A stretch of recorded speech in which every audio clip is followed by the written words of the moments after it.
Welcome, ladies and gentlemen, to round 2 of the RaceFace.Pro, RaceFace.Pro LMU Championship Season 3. My name is Stephen Koenig, and welcome to the beautiful circuit of Imola, where it is going to be absolutely challenging around the Autodrome Enzo Ida Ferrari, better known as Imola. Nestled in the heart of Italy's Motor Valley, Imola is a circuit steeped in passion, history, and pure racing DNA. It's also one of the few anti-clockwise tracks in Europe, which tends to make things a little bit more difficult for the drivers. It's a 4.9 kilometer of fast sweeps, tight corners, and dramatic elevation changes. Will push all the GT3s, LMP3s, and Hypercars to their limit and see how much grip the drivers are working with. Expect breathtaking action as the prototypes will dance through Acqua Minerale.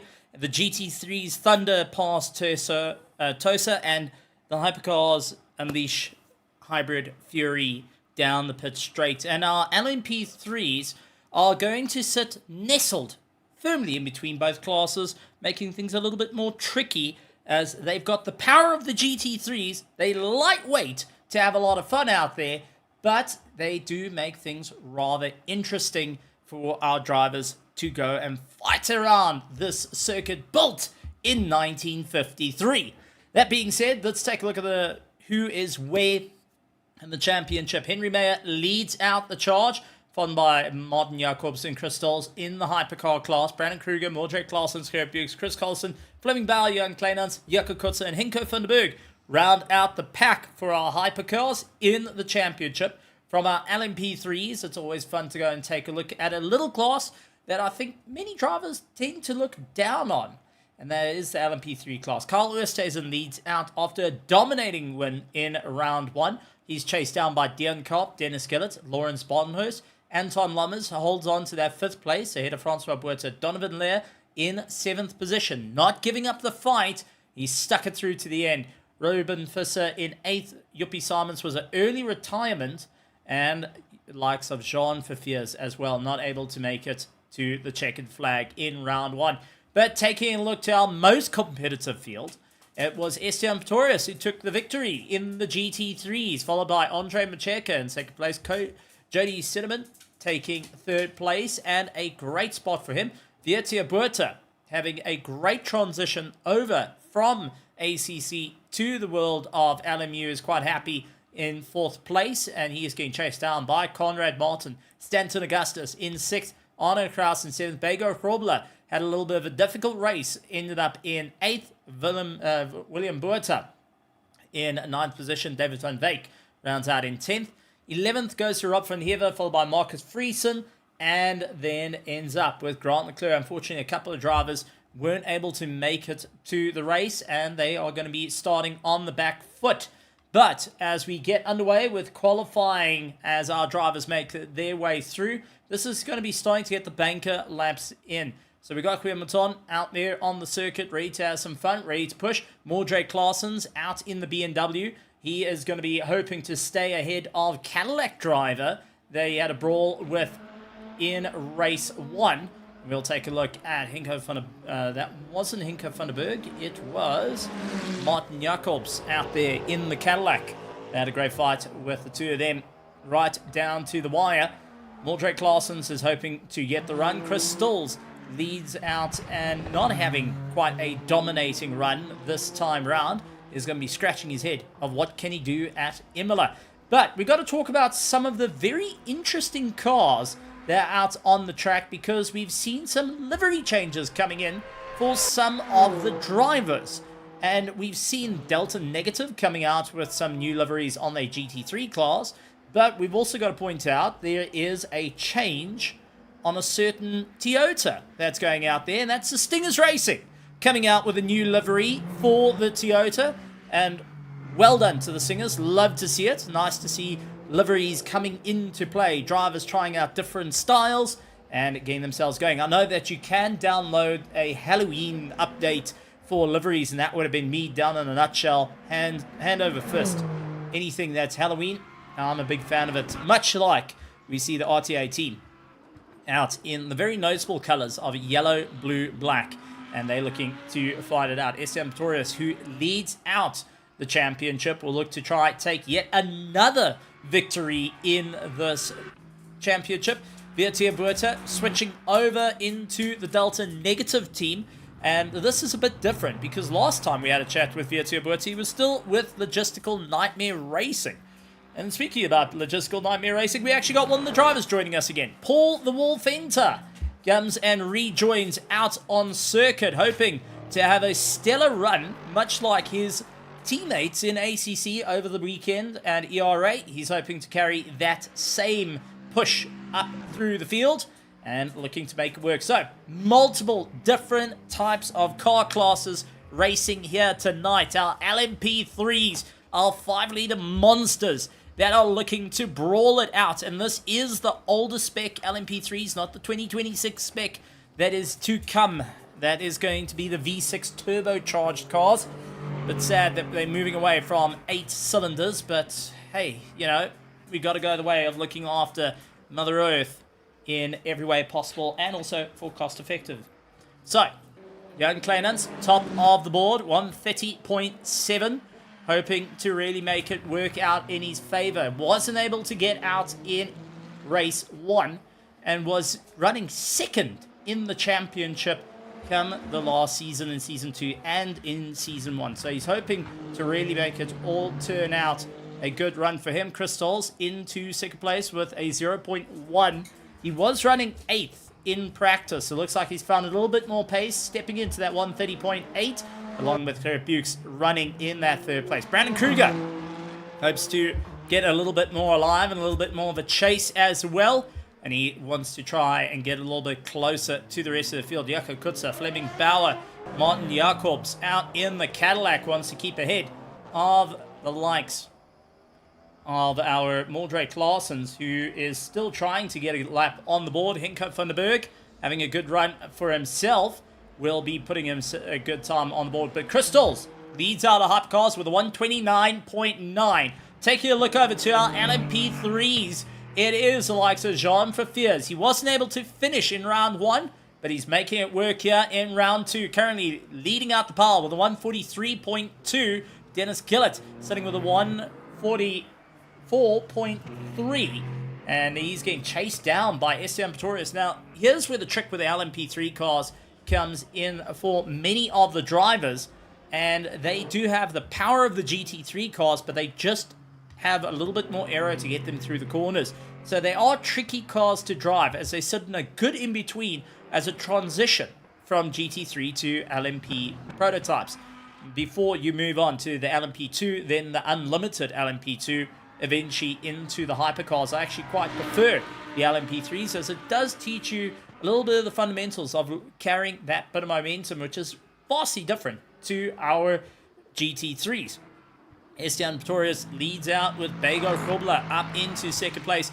One that is absolutely flying. Last time out here at Imola wasn't a great run for Conrad Martin last season, and he is continuing to get better and better. The Ferrari just working out in his favor. He does get knocked down as Paul Fenter gets ahead of him. Lawrence Bondlers puts in a time of 145.2, nestled into 3rd place of our GT3s. Yuppie Simon's a little bit further down the order as well. So William Wentworth and Francois Buerta yet to go out. Looks like Donovan Lair, who is one of our LMP3 drivers, is out of tonight's race, which is rather unfortunate after fighting tooth and nail. Mordred Claessens up into 3rd place in the mighty BMW. Now this is the older spec BMW, not the new Evo that's coming out. We're expecting that to come into LMU, where you will see that grille gets a little bit smaller, thank heavens. But it is a very interesting car around Imola, as it's got quite a bit of amount of grip. It hasn't got the top end to play with. But this BMW, for some odd reason, can find grip over the curbs, much like the Cadillac out there of Martin Jacobs. Many of the drivers saying they can abuse the curbs a little bit more. They're not getting hurt as hard as they were in the Ferraris. Now, this does tend to play into their favor. A little bit different to what we've seen in past seasons. Fleming Bauer sits in 5th place with the Aston Martin Valkyrie, the only car that doesn't use a hybrid system in it. It is a straight V12, and it will go and fight around, making some of the best music you can ever hear around the circuit, but also is the only car that started out as a road car prior to its racing debut.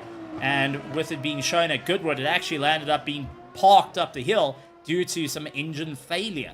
So not quite a good way to show off a car. But since then, Aston Martin has been improving the Valkyrie little by little. And at the moment, Fleming Bauer getting beaten out by his own teammate in the same car, Henry Bayer. Two former champions, first and second of ACC last season, going for a full transition over into the world of LMU. So really, really good to see drivers giving it everything they got. But at the moment, a 129.5 to beat for Stills. Westhuizen sets the bar in the LMP3s, 139.2 with a dominating run. Dion Kopp in second place, 140.8. So he is quite off the mark at the moment. Verfiers sits with a 140.9. And these two were quite close to one another during the course of round one. Dennis Gillett sits with a 141, Lawrence Barnhorst with a 143.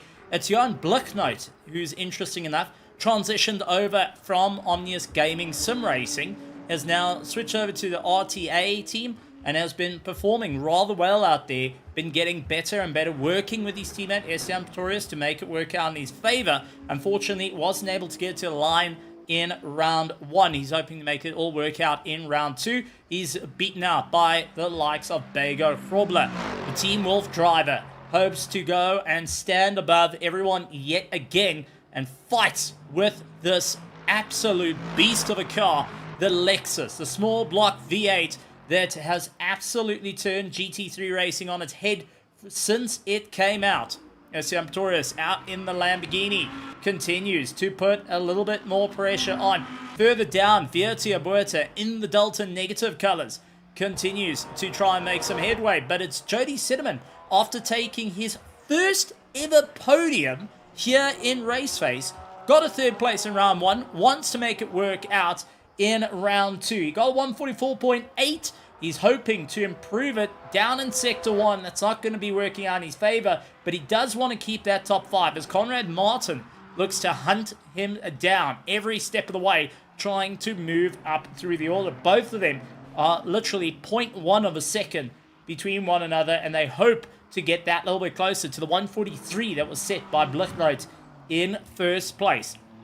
So as time ticks over for each of the drivers, they're going to be pushing that little bit harder to see what's going to work out for them. Plus, we do know that last week, they went to Silverstone, 80 minutes, first time ever the LMU RaceFace Championship ever landed on Silverstone, which was absolutely incredible, and it was an 80-minute race. Tonight, however, we're going to be in a 60-minute race. You heard me right. Not a 1 hour 20. We're doing a straight 1 hour shootout for drivers to get that little bit further up the field. They're going to have to really concentrate on what they're going to do to move forward. Chris Collison, who is at the bottom of the hypercars at the moment, 11th position, did a 131.8. He's trying to get a little bit closer to Henko van der Berg in the Ferrari 499P. Now, the Toyota is quick through the corners, but the Ferrari top end is definitely showing what it can do, and Kleinans is a good point to it. But take a look for Martin Jacobs, a driver who's come out of nowhere in the world of LMU racing and has absolutely put a dominating effort up into second place. This is a driver that at one point of round one was leading the race, was gaining time, was really starting to get closer and closer. And this is where it's starting to get very interesting, because Martin Jacobs finished up second in the hypercars ahead of Chris Stolz, who got third in the hypercars after round one. So he is aiming to dethrone a former two-time champion, plus an ACC multiple champion, and quite frankly, Martin Jacobs is showing off some great premise in what he can do, and it really does show in terms of his SimGrid rating of 2,000 on his SimGrid rating versus our current two-time champion, who's got 2,868. Well, Martin's sitting with 2,031. where Henry Mayer sits on 3,438 on the ELO system of our SimGrid. Now, that always does tell a little bit about the drivers, and depending on the race. Carl Oosthuizen getting out of shape there for the RTA. Was good through Sector 1, I think down in Sector 2. Yep, we did see the rear snap left and right on him as he tries to keep this car in check. It's absolutely monstrous. No TC, no ABS. It is an absolute brawl of note, and he's hoping to keep ahead of Dion Kopp in second place. A 1:38.6 to beat Dion with a 1:39.7. 1 minute and 50 seconds left of the race, well, of the qualifying to go, and the drivers really trying to figure out what they can do. Now, I am taking a look over to the virtual grandstands because we got some amazing people in the virtual grandstands. We got Cameron Bastos, who is currently fighting for the championship in iRacing and hoping to make it work out in the prototypes, but also in the GT3s. We've also got the likes of the Stingers Racing themselves going and having a bit of a discussion about the Toyota being an older car, showing a little bit of what it's got and the strain it's taking compared to the 9X8 of Crystals. But we got to also mention these cars are BOP'd very, very closely together. So despite the age difference being there, in the sim, they are BOP'd a lot closer. And the Toyota actually has been one of the more top pick cars to go for in longer racing versus the likes of the Ferrari, the Cadillac, and the Peugeot. Reasoning for just a bit more comfortable. And that's the one thing that many of the drivers are going to be looking for. But Henry Mayer looking for pace, getting third place with a 1:30.0 as that screaming V12 comes through. My heavens, it's great to have it, and I can't wait, as there's rumored that Porsche is working on a W16 for the likes of Hypercar Racing. When that comes out, I can tell you that's definitely going to be one of my go-to picks.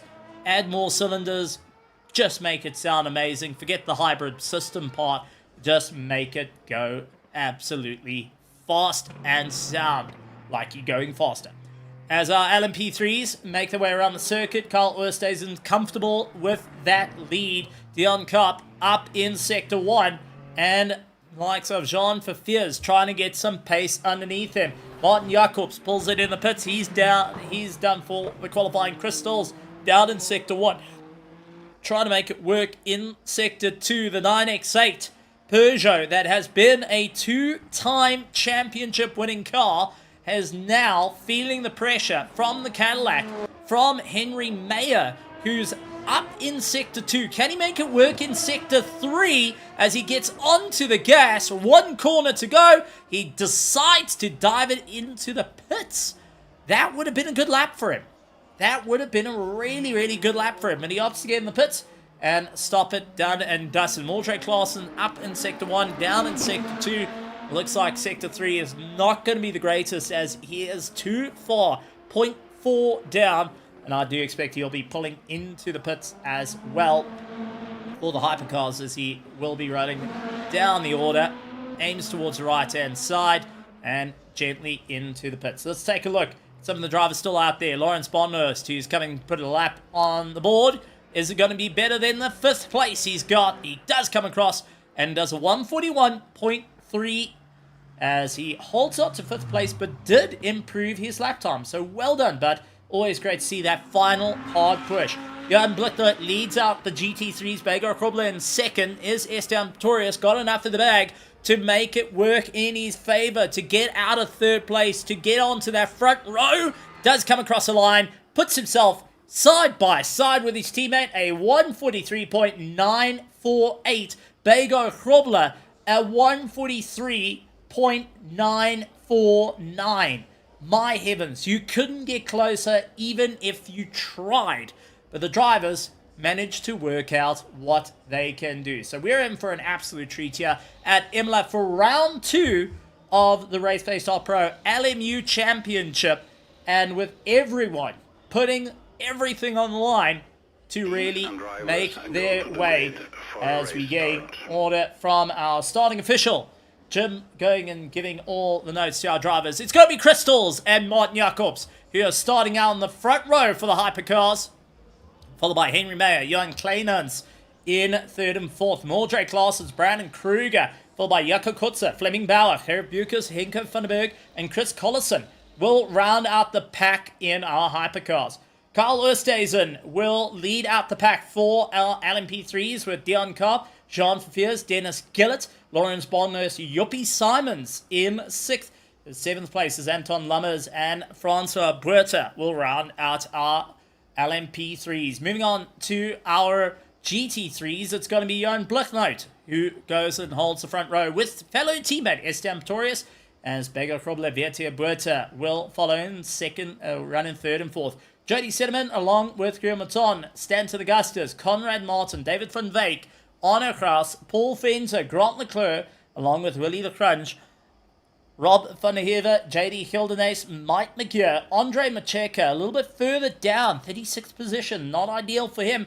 He's got the likes of William Wentworth and Marcus Friesen. I do think William Wentworth and Marcus Friesen did not quite get a time on the board, and they will be waiting to go out and see if they can fight their way through. But all eyes are going to be peering to the front, as our Hypercars will be looking to go under green as they start to roll off, and a short formation lap is done. Drivers will be now looking to warm up their brakes, warm up their tires, doing everything they can because they are starting on ice-cold tires. There is no tire warmers here, folks. This is all about getting the pace. It's all about getting the show, and who is going to have the run as Chris Stalls and Martin Jacobs line up side by side. Peugeot versus Cadillac, French versus American, getting chased down by the British and the Italians as our top four look to get going. And they will be the first to see the green heading to turn one. A hard left-hander, especially on the gas, as lights on, lights on, lights on. And away we go racing. Crystal's trying to break away, middle of the circuit, puts pressure on Martin Jacobs, trying to force him to the outside. Martin gets a jump off the line, gets ahead of Crystals. Mordred Claessens looked to go on the inside. Defense didn't quite work out for him as Henry Mayer all over the back of him. Now Henry Mayer got the likes of Jan Kleinans fighting him tooth and nail. The Delta Negative not holding back on the Panassi team. And Brandon Kruger puts his nose firmly square forward, tries to get the run on the way through. A clean run for our Hypercars. Moving on to the likes of our LMP3s. Actually, we've got Chris Collison, who is stuck behind the LMP3s. He didn't quite get the jump he needed. Carl Oosthuizen, Dion Karp, Jean Verveers, and Dennis Gillett are about to get a Toyota charging their way through, as we are getting reports a little bit further up ahead. A little bit of yellow flags coming into play. Trying to take a look at, might have just been a off track by our drivers as they continue on the drive. Off to our GT3s, it's Esteban Pretorius, Johan Blichnout, and Bego Krobler who are fighting it out. Bego keeps the pressure, trying to figure out how can he go past Blichnout at a rate of knots. Joppie Simons gets it all out of shape for the LMP3s, stopped out in the dirt, and now just trying to get himself going after seeing the entirety of the GT3 field going and cruising on by. Chris Collison now gets past Carl Oosthuizen. Not much of a fight there, as Kyle now he looks to utilize that toe as much as possible as they power themselves on and really look to open up the gap. Dion Karp getting pressure from Jean Verveers behind, looking left and right, trying to see where can he get the drive, how can he move forward at the moment. A little bit further back in our GT3s, David van Veek and Stanton Augustus continue to fight their way through. Conrad Martin has got Paul Venter hoping to lay in the charge as well, as we are getting reports there's a couple of drivers who are down. Anton Lammers, who's trying to fight his way back through the field in the LMP3, didn't have the best of starts, and now looks to try and close up the distance with Joppie Simons as well. William Wentworth is showing that the GT3s can go a little bit later on the brakes. That ABS and TC that they've got is a bit more of an advantage, but here comes the power for our LMP3s to make their way through. JD Hildenace will see the likes of Yoppie Simons start to close up the gap, and also want to see where exactly they can get on by. Crystals now trying to gain a little bit of time to Martin Jacobs. That Peugeot starting to dial up the wick as Martin looks to try and open up the distance in the Cadillac, having to slow down a little bit through the corners, not too comfortable on the tyres, and this is where the Peugeot does tend to show its mettle early on, as Henry Mayer getting it completely sideways. Not quite what you want to do in these hypercars as he pushes a little bit harder. Third back though, Fleming Bauer and Henko van der Berg continue to open up their run as our hypercars clear the likes of our LMP3s, and we head back over to some interesting fights further back. Vietia Buerta in the Delta Negative colours up against Bagel Krubler. Team Wolf not backing down from the fight, will look to try and chase his way through and not looking to hold back at any point. These two have got a bit of a rivaled history from the World of Assetto Corsa Competizione, and also now looking to have some fun in tow. Vermaton closes up in the BMW, just waiting for his opportunity. Now, many of the drivers will be starting to consider about their pit stops as well, because they will need a stop during the 60 minutes to just try and get themselves fueled up from putting fuel into the car and those virtual tanks that are utilized to try and BOP the pit stops, to bring everyone back together in those pit stops. So the virtual energy is recharged soon as the fuel nozzle goes in to refuel the cars, and that acts as a secondary tank which the drivers have to utilize. Once again, many of these cars do have different fuel tanks from 120 litres to 110 litres. That's where the virtual tank tends to play into the favour. However, for our LMP3s, they've got a 90 litre to deal with, and they've got 110 litres to deal with, and the LMP2s have got a 90 litre, the likes of the Dallara. Stanton Augustus trying to keep away from the likes of Conrad Martin as he tries to look for any opportunity to get on by. The only drivers that have had a bit of a tough one is Yoppie Simons and Anton Lummers. Everyone else, oh, never mind. There's Paul Fenter, miles down, and had a little bit of a mistake.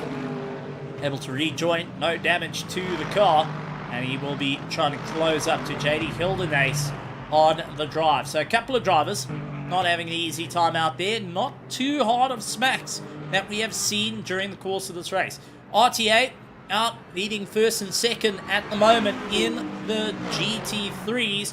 Looks to try and break the field. Dion Kopp and Jean Fafiers holding on for second and third of the LMP3 class cars as they both look to try and close the distance. Carl Oosthuizen, who's starting to leg it open by 3 seconds, and the drivers are really starting to feel it. Jorge Claessen's tipping in behind Henry Mayer. Two Pandacity drivers looking to fight it out. Just behind them, Brandon Kruger looks to try and close the gap as well. Brandon Kruger's not going to make it easy as they start carving around the first of our GT3s, and that, I think, would be Mike McGear, who's just come across the line. So Mike McGear a little bit further out of the order, and now we'll be considering what he has to do. But it will be a bit of a warning to our hypercars that, listen, you're starting to close up to the GT3s. You got to watch out for your positioning, as you don't want to get boxed in, but at the same time, you can't go and compromise their race as well. We've got 3 classes racing with us here this evening, and 3 classes of absolute chase for each and every one of them. Juan Jacobs trying to open up the gap to Crystals, who keeps putting on the pressure. Holds in that slipstream, taking a lot tighter lines. You can see a bit of more aggressive through the corners as he tries to close up against the Cadillac, knowing that if he just lifts for that moment, he's going to have Henry Mayer and Mordre Claesson closing up at a rate of knots.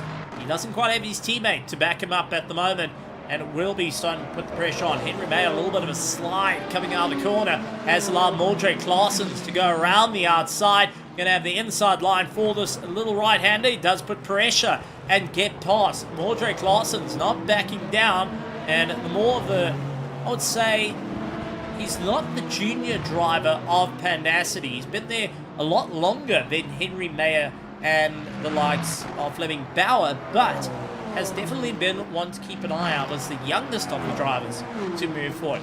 A little bit further back, Gerrit Bukes and Henko van der Berg continue on the drivers. Stingers fighting against the Ferrari of Henko van der Berg, trying to see where that is going to turn out for them and how far can they push up through the order. So many will have to consider as the first, another one of our GD3s, that was Paul Fenter getting overtaken. Next up is going to be a big look, as it is going to be Martin Jacobs up on the inside of the Aston Martin of JD Gildenhuys. And now it's time to fish around, look for the gap, and see where you can make it work. And it's all about trying to navigate the traffic nice and cleanly. And at the moment, for our front pack, this is a very difficult moment as Brandon Kruger closes on Henry Mayer, but they also caught onto the back of Yuppie Simons, who looks to try and open up. He's in the LMP3, has a little bit more cornering speed than our GD3s. Cars making a clean pass there. Martin not holding back at the moment. He knows he needs to clear the field as fast as he can, as our GD3s just hold their line. They're waiting for their opportunity to get on by. Remember, they can't get off the line as quick as they want, otherwise they risk falling off the circuit. That understeer becomes a monster of an issue to deal with, and with our hypercars, it's all about just navigating cleanly and not running into any issues as they continue on. Henry Mayer hard on the brakes. Oh, so close, nearly into the back of Mordred Claessens as they clear around the Ferrari, and Brandon Kruger sees an opportunity. There is one of our GD3s, unfortunately, going off circuit and parked off into the weeds. Not ideal, and we'll try and find out who exactly that was, as that looked to be Rob van der Heever of the Griffin Sim Racing team that is parked off and unable to get himself going too easily, trying to do a 300-point turn. A bit of an Austin Powers moment with these GD3 cars. They're very nimble when you're going fast. They are horrible when you're going slow. Ask any of the pit crew. They need to push these things into the pits.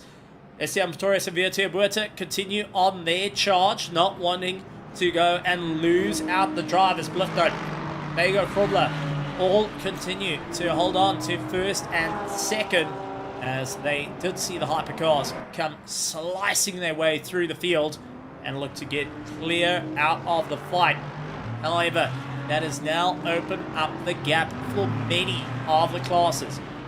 So far at the moment, it's all running clean in our LMP3 class. Dion Cup and John Fears are the closest fight between them. Dennis Gillett and Lawrence Bonlos are in a little bit of no man's land as it stands. Yuppie Simons a little bit further back, trying to climb his way back up through the order. A huge amount of dust getting kicked up, and that's Mordred Claessens that landed up into the dirt, and now just trying to clear his tires. Oh, completely getting it wrong as he aimed for pit lane. Something tells me, yep, he went and hit pit lane. So from trying to get into pit lane, he managed to crash it out and got even more damage to the car that he did not want to have. That is going to be a bitter, bitter pill to swallow, as the leaders of our hypercars clean through the top 5 of our GT3.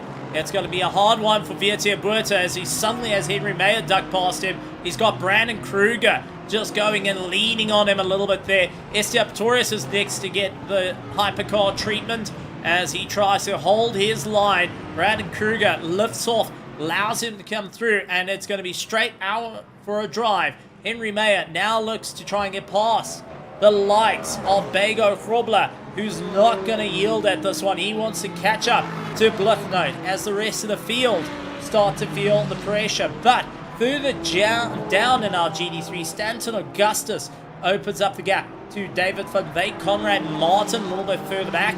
is starting to feel the pressure from Andre Macheka at the moment, who's down in that 10th position and looks to try and close up the distance. Really the crunch on Arno Kraus and the next one's have battle, but the braking board's getting taken out, and that is a big whoopsie-daisy moment for one of our drivers. And I would say there's Viertia Buerta parked off, and it was Bego Frobler. Yeah, that was Alexis that was parked off, and he comes out right in front and gets right behind the likes of Arno Kraus on the throttle. So a big mistake coming in for both Viertia and for the likes of Bego Frobler. That's cost them that top 5, and now they're going and having Yuppie Simons try and get past in the LMP3 as he tries to whistle on his way past. Too bad he's not Steven Whistle, otherwise he would have gotten there a little bit quicker. It's a nice little nod to his teammate that races out in iRacing. Mordred Claessen's leaving pit lane, looks to try and get himself going, as we are getting reports though, Anton Lummers out of this race along with Fleming Bauer, as they both going and getting a DNF as well. So we've got a couple of drivers unfortunately out of the race. Brandon Kruger also having a bit of work done to his car, and this is dropping him down into the LMP3. So definitely some hard racing there, as we've got Jared McCoom, part of Team Wolf, going and asking what on earth happened to the likes of Bego Frobler. We don't quite know. He was parked off at the bottom and got himself turned around. However, has got a long, hard fight back to get back into that second place he was in. Andre Macheka, Conrad Martin, David Van Veen continue to put pressure on one another as they open up the distance. Now the question comes in, how many of the drivers starting to feel the pressure? Paul Fenter gets a DNF as well, so it looks like Paul Fenter has given up the ghost, and the logistical nightmare racing driver once again falling out after a problem. Last time he wasn't able to race due to a failure on the steering wheel. This time around, looks like he's got even further problems. Viertia Buerta in the box as well after his little bit of a coming together. He will be trying to make his way out. Brandon Kruger coming out of pit lane will now have some serious work ahead of him as he lies 27th overall. Make that going 28, and now has to fight his way through the GT3s and through the likes of our LMP3s. Not going to be an easy time for the Peugeot driver, who has to really dig deep to see where can he get the climb. So, as it's 44 minutes, it's Martin Jacobs, Chris Stolz, and Henry Mayer that hold on to first, second, and third as it stands. And now it is going to be for the LMP3s. Carl Oosthuizen dominating right at the moment. Catches up to Rob van der Heever. Looks to go around the inside through the left-hander. Gets it done just right. He's got Dion Cobb and John Verveers chasing him down for first, second, third of the LMP3s. Johan Blicknoot leads out the field for the RTA team. In first place for the GD3s, he is trying to keep ahead of his teammate Esteban Torres. Monton holds on to third. So a couple of drivers going and stepping up the game, trying to figure out what is going to work out in their favour. A couple of good battles happening out on the circuit. Actually come down to our GD3s as David Van Veek and Andre Macheka look to fight out against one another. And just sitting in the wings, waiting for an opportunity, is Conrad Martin, who will look to try and fight his way through. Interesting times indeed for these drivers as Andre, a little bit of a leading there for David Van Veek, who gets a little bit of an elbow. Macheka making life a little bit difficult for the likes of David Van Veek, who was still a pass, but shared a bit of paint on the way through. Conrad Martin now has the opportunity to close up the distance and will look to try and fight it out as well. It's good to see many of the drivers trying to figure out what can they do as the drivers look to battle their way around for this race. It's going to be an interesting fight. We are getting some reports from pit lane. Logistical nightmare racing driver Paul Fenter saying unfortunately going to be out of the race. Shifters up and working, driver not so much, and ultimately need to retire the car out of the race. Brandon Kruger going through pit lane again. This is a very interesting case. It was a drive-through by the looks of it, and he is now very, very far down and laps down on his own class. So Brandon Kruger not having the easiest of race out there, now fallen right out of favor for any top 5 position that he wants to be aiming for.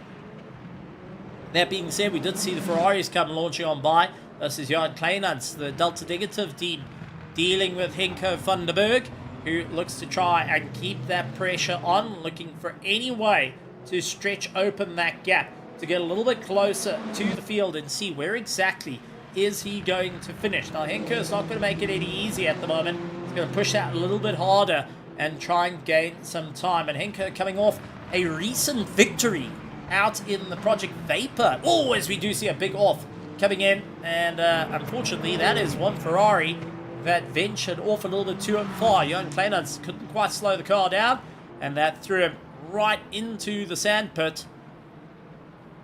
Doesn't look like too much damage to the car as he's trying to get it up and going, and will be focusing on the drive. So Henko van der Berg coming after a victory at Project Vapor in the LMP2s, trying to make it work in his favor. Now has the Peugeots all over the back of him. That is Brandon Kruger, who is a lap down on him, will be trying to just fight his way through.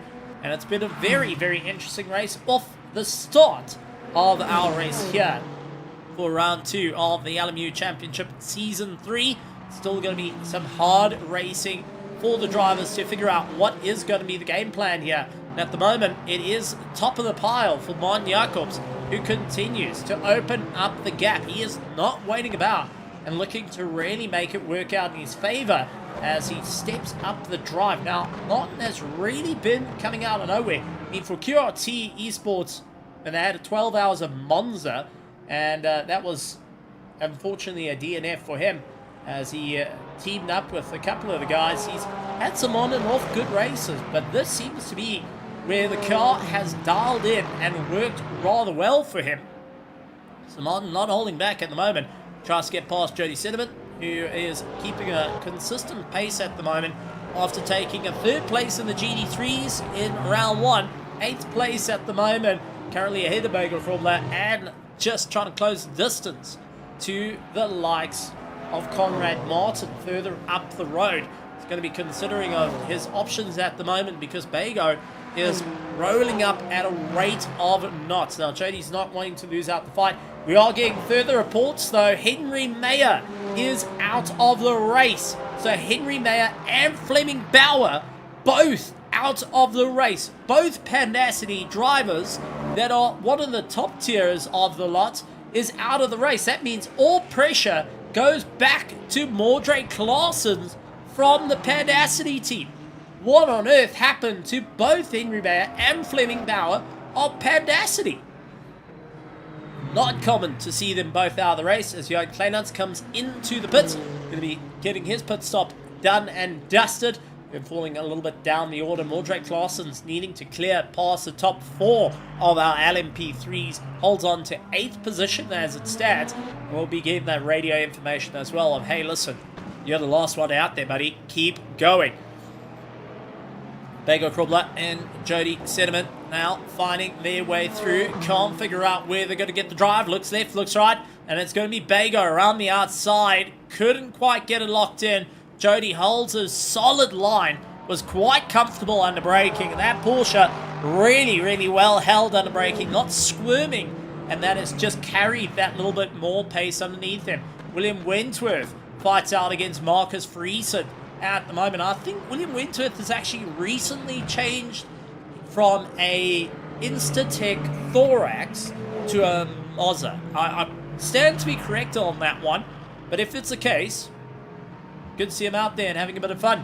Did have a very, very long hiatus in racing, and it's good to see a solid return on his part. David Van Veek loses out the drive to the likes of Stanton Augustus, or the likes of Andre Macheka, trying to get a little bit of momentum underneath him. Keeps having the hypercars slicing their way through the field and making life a little bit more interesting.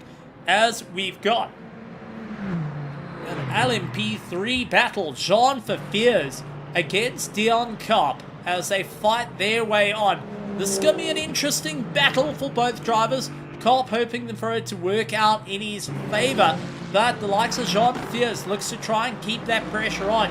Gets right into the toe, trying to pull himself out a little bit further and see where he can gain some time. It's always a very, very difficult race for many of the drivers to figure out what is the big game plan here, and especially with the LMP3s, a brand new class to the world of LMU.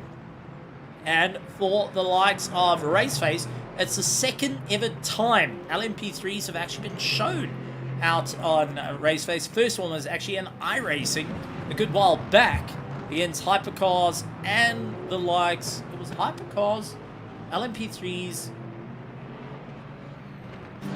No, it wasn't Hyper. Yes, it was. It was Lara, Hypercars, LMP3, and GT3s going back a few in the RaceFace history. But this is the first full-on season in LMU, as many of the drivers trying to figure out what can they do. Another round of DNF. Jaco Kutzer out of the race after getting the fastest lap time in the Hypercars at 1:31.1 is a DNF. So we have unfortunately lost a good couple of cars. Jaco Kutzer, who was the fastest of the Hypercars, out of the race. For what reason, no idea, but I'd love to know what is going on with some of our cars that are unable to see it through to the end, especially in the world of our Hypercars. Jaco Kutzer, Henry May, and Fleming Bauer, all three is a DNF. Paul Fenton, the only of our GT3s is out. Anton Lumbers, the only one of our LMP3s, but a little bit of close racing coming into play, as it did look like Jean Verveers and Dion Kopp suddenly had a Mercedes problem in 92, trying to get their way around. That might be Grant Leclerc, if I remember correctly. Yes, it is. Grant Leclerc out there in the blue and green, trying to fight his way through, and he is trying to close up the distance to a little bit up the road from him. Honor Kraus and Jody, who now look to have the LMP3s come brawling. This is going to be interesting. Both sets are now in a tussle for overall position, and they are fighting tooth and nail at this point. But who is going to have the run here? The LMP3s have got a very short straightaway to work out in their favor, as Dion Kopp looks to try and go early on the brakes ahead of the Lexus and does get it done. He goes and allows a little bit more breathing room as Jean Verveers tapers off, waits for the opportunity, and now looks to put on the power and look to try and close up the distance. Both utilizing similar engine horsepower, but power to weight ratio slightly different when you talk about a 1.3 ton car at full weight, and then you've also got the likes of our 600 to 700 kilogram LMP3s that are out there really having a swell time as well. So it's a bit of an unfortunate for Jean Verveers, who lost out the drive and now looks to try and close up the distance. A fight out. JD Hildenace and Grant Leclerc fighting tooth and nail. The Aston Martin going wheel to wheel with the Mercedes, and it's JD Hildenace who just couldn't quite get the drive on Grant Leclerc. He looks for the inside yet again, but couldn't quite get that pass to work out in his favor. Wait for a little bit more of an opportunity to see how can he get on by. So always some great figuring out that needs to be done here.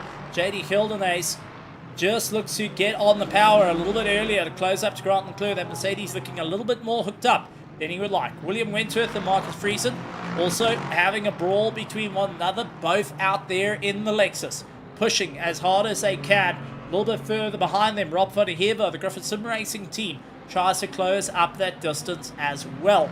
Not having an easy time as they continue around the circuit, pushing that a little bit harder, trying to figure out what is going to be the game plan.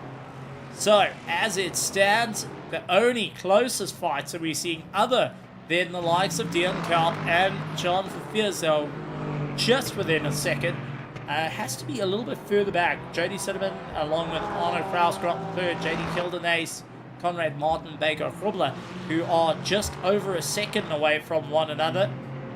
Marcus Friesen and Rob van der Heever as well, just over a second, and looking to try and make any inroads forward as they start to have the hypercars coming through. We did see our leader, Martin Jacobs, getting on by Chris Stolz in the Peugeot, going and slanting his way through, trying to work out what's going to be on the cards for him. Johan Kleinans battles out with Brandon Kruger as they both trying to step up and get the climb back through the order. They're currently lying 7th and 8th of the hypercars, but also they're lying 11th and 12th overall, with this driver stuck in the middle between them and keeping Mordred Claessens in that 9th place. Dennis Gillett in the LMP3s looks to try and keep it all together. John Verveers and Dion Kopp battling their way around. Oh, very, very close to the side of that Lexus. Dion Kopp had to just take a little bit of evasive maneuvers, as now it's going to be John Verveers on the brakes. Oh, contact! Big contact, and that's John Verveers off.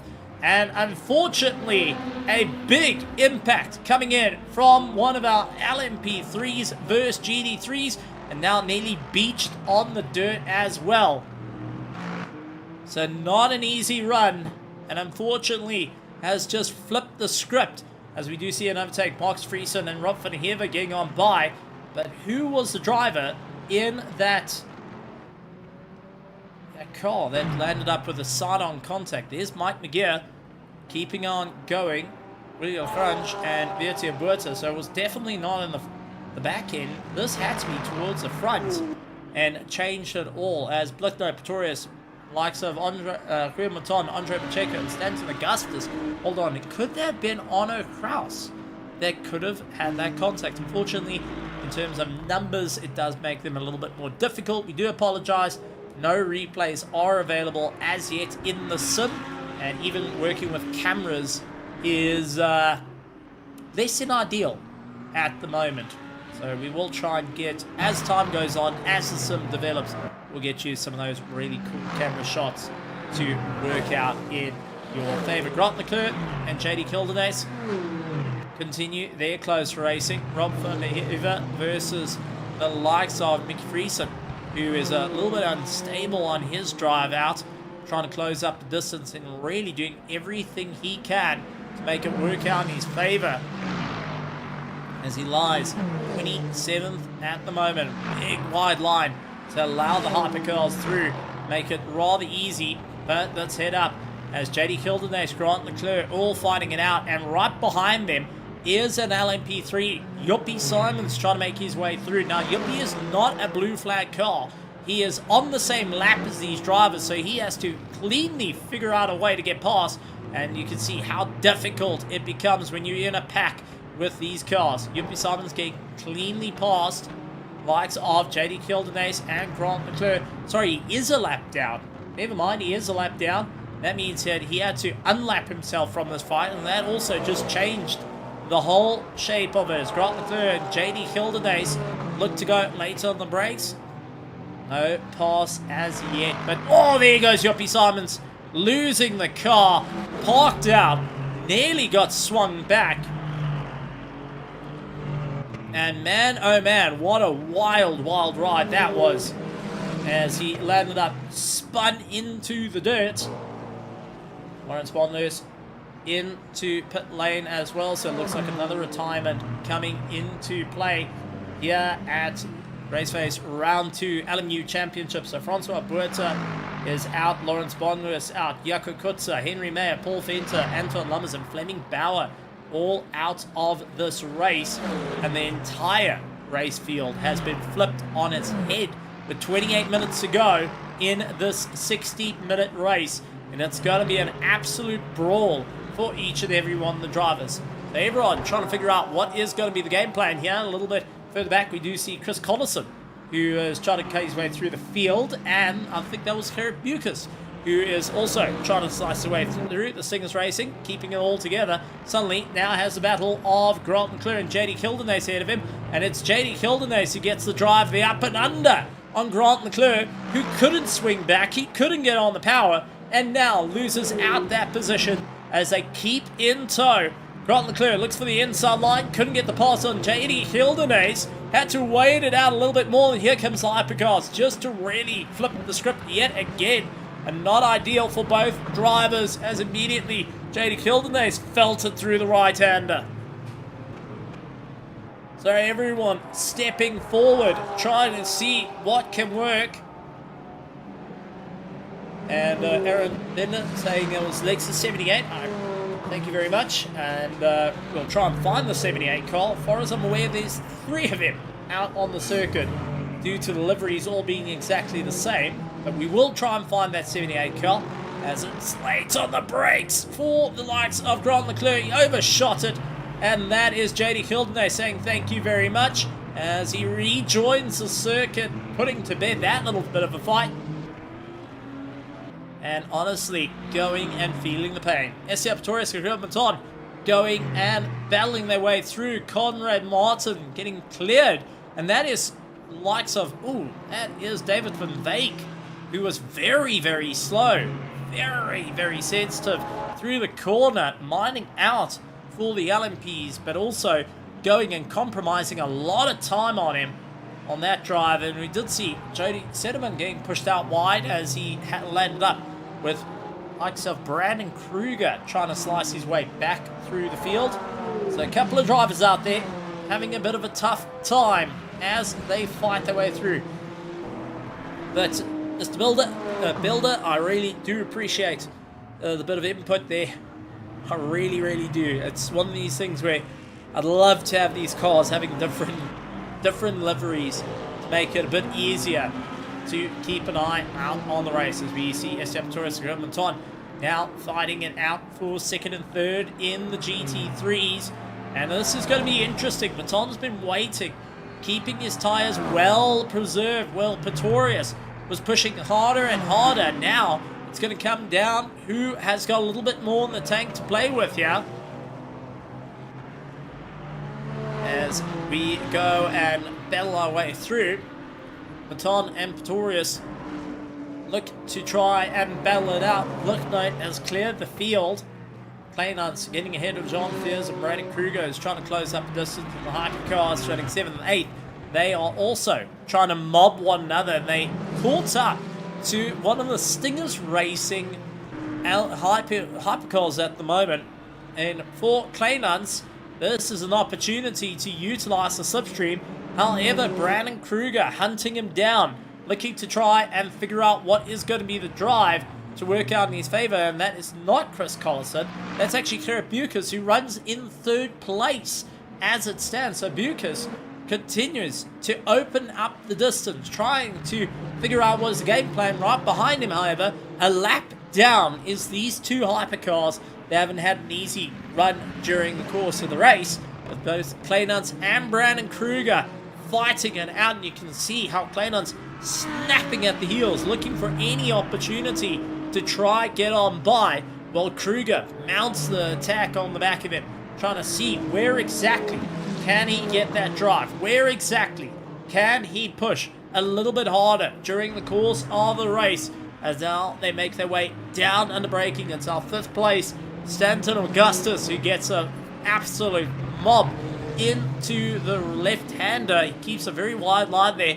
Augustus for the Stingers Racing, just keeping it nice and clean, focusing on his drive, holds that top 5, trying to close up to Andre Macherka, Rubenson, Spa-Francorchamps, and Blicknotes, who are currently running in the top 5 of our LMGT3s. Now it's a fight through when it comes to the LMP3s. As you can see, Kleinans hunts for any opportunity to slot on by, and immediately Brandon Kruger follows suit as well. As we do see, Claire Bucas unfortunately gets muddled up. That's Andre Macherka getting swallowed into the fight as well. And it's side by side, it's contact! Another bit of contact!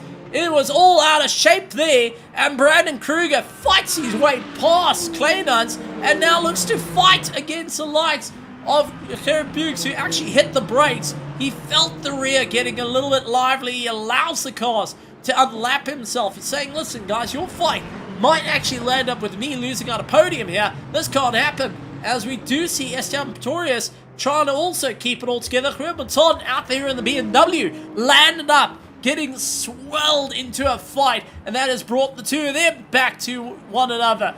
Baton, who felt that little bit of carnage around him, that little bit of a ding against the door, now keeps the pressure on Pretorius ahead. That got very, very busy for all three classes.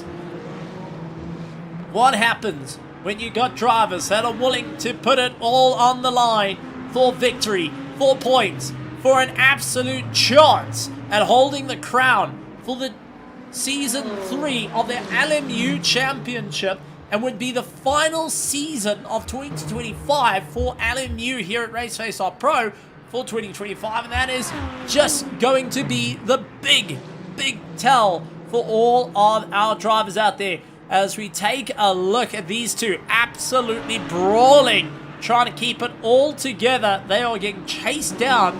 That I do think it's not Dennis Gillett, it's not Jean Fierce, it's Dion Kopp, who is currently in second place, trying to navigate his way through. Oh, Dion and Huam Maton, two know each other very well from the Monday Night Racing admin, continue to figure out what they need to do to move forward. But it's going to be Kleinans, who's a little bit further back, who's going to be rather irritated with the situation of getting caught out, now trying to catch up to Brandon Kruger, and right behind them is third place. Now, blue flags waving, and these cars do have a little flag dash that they have in it, where it just says blue flag, yellow flag, every other flag that you can think of, and it does sit in the car. That sits on the right-hand side of our drivers. Now, it is in the eye line of the drivers as well.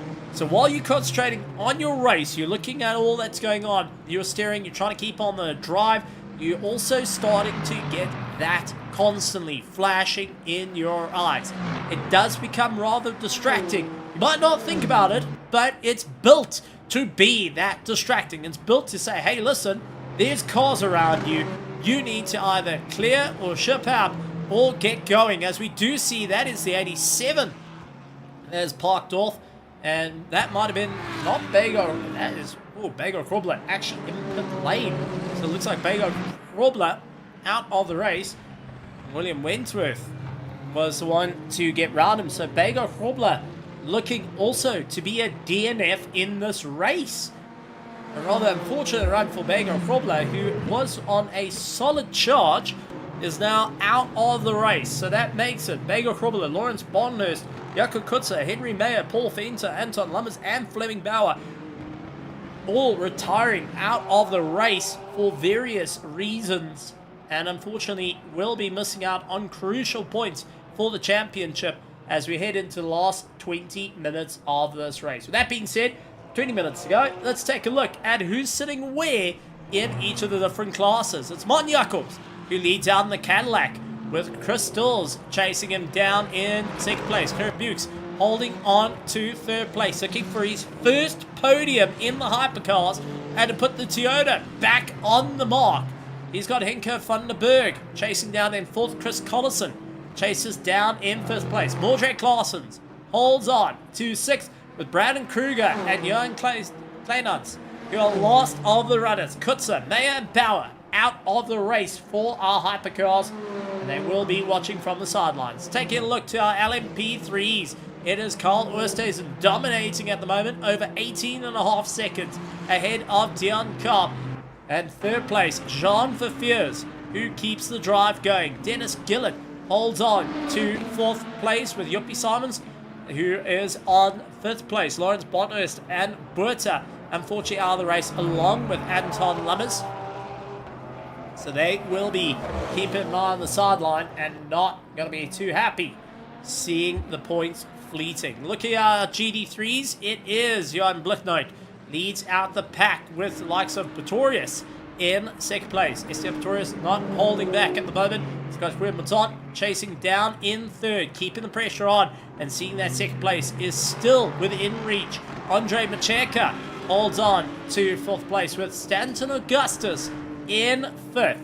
Conrad Martin, Jody Sediman going and holding on to seventh position, followed by Arno Kraus, JD Kildenace. Rob van der Heever in the Ferrari continues on his run, with Marcus Friesen, Willie Lecrunge, Viertia Buerta, and Grant Leclerc still keeping up with one another.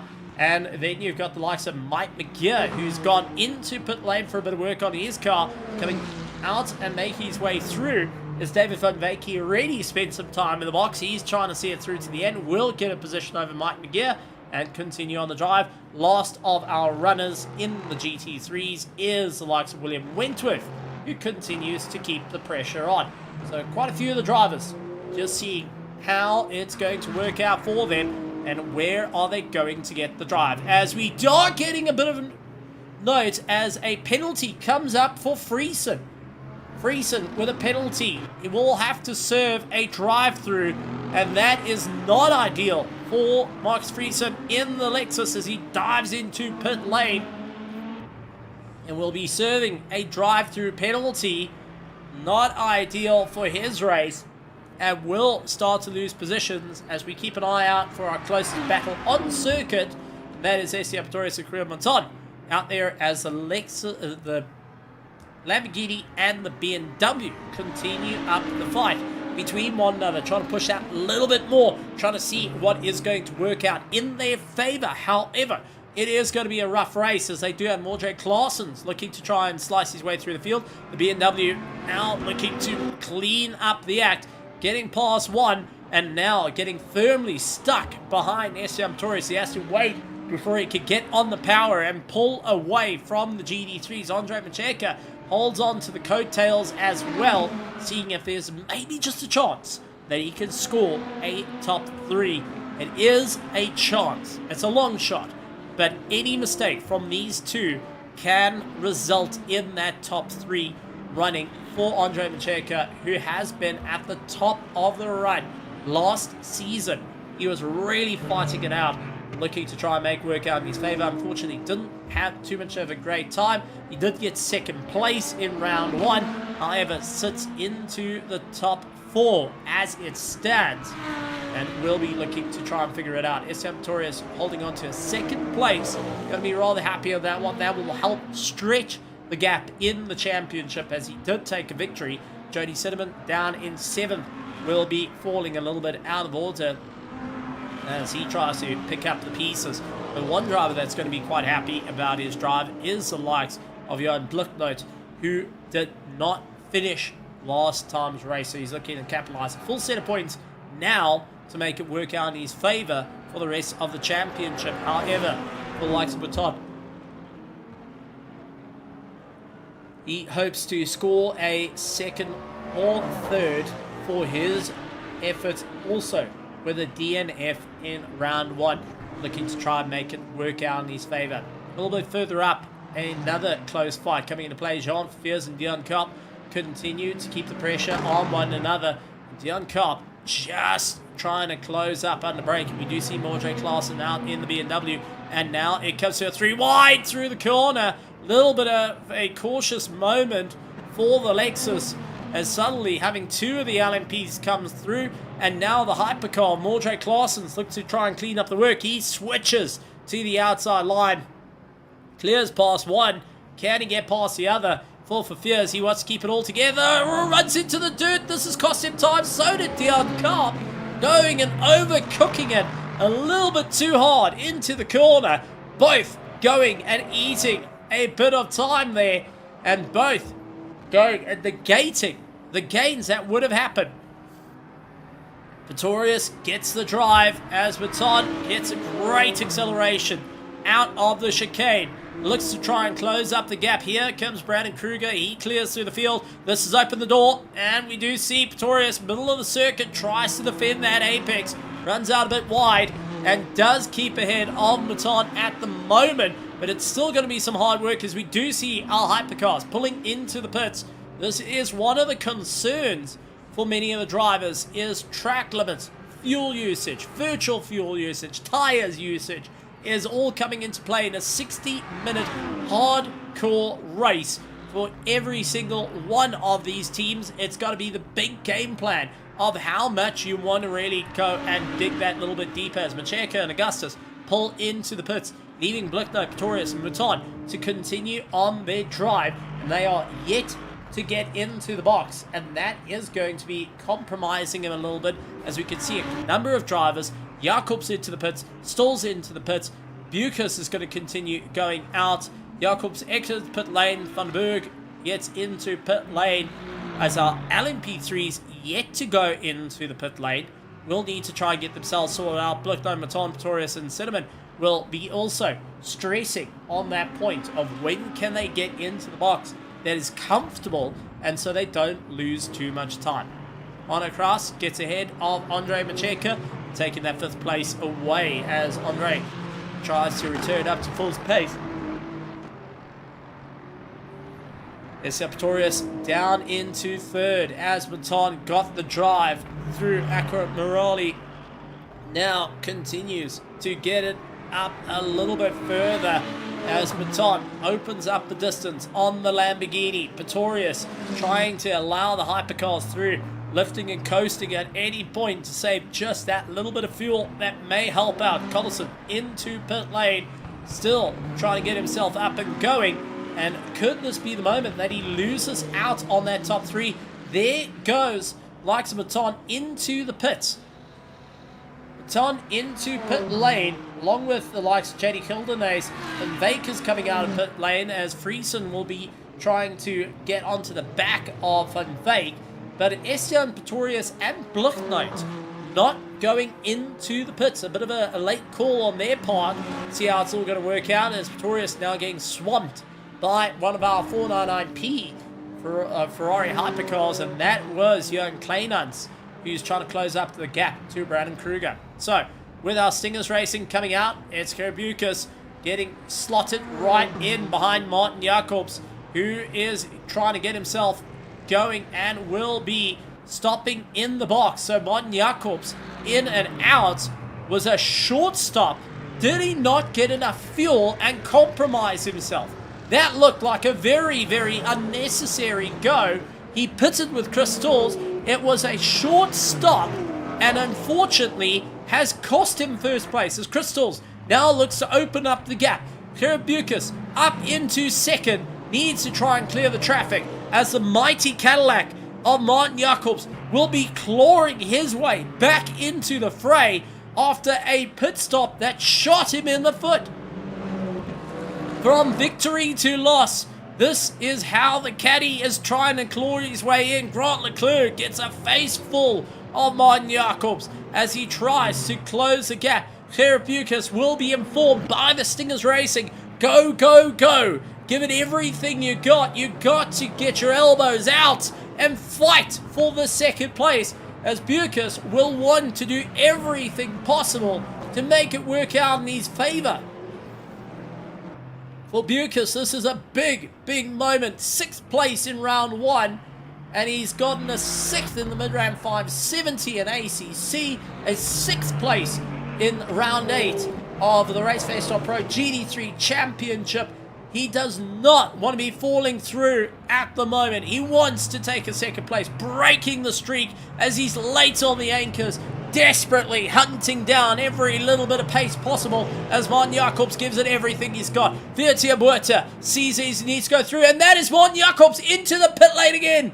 Jacobs into the pit lane again. That is 3rd place out of the question for him. Martin Jacobs into pit lane. And here comes Henko van der Berg. Henko will get the overtake. Henko will be moving up into 3rd place as he clears the GT3 field from 1st to travesty. A drive-in pit stop didn't work out. A short stop again coming into play. And that is him. Martin Jacobs battling tooth and nail. And that's the virtual energy giving him an issue.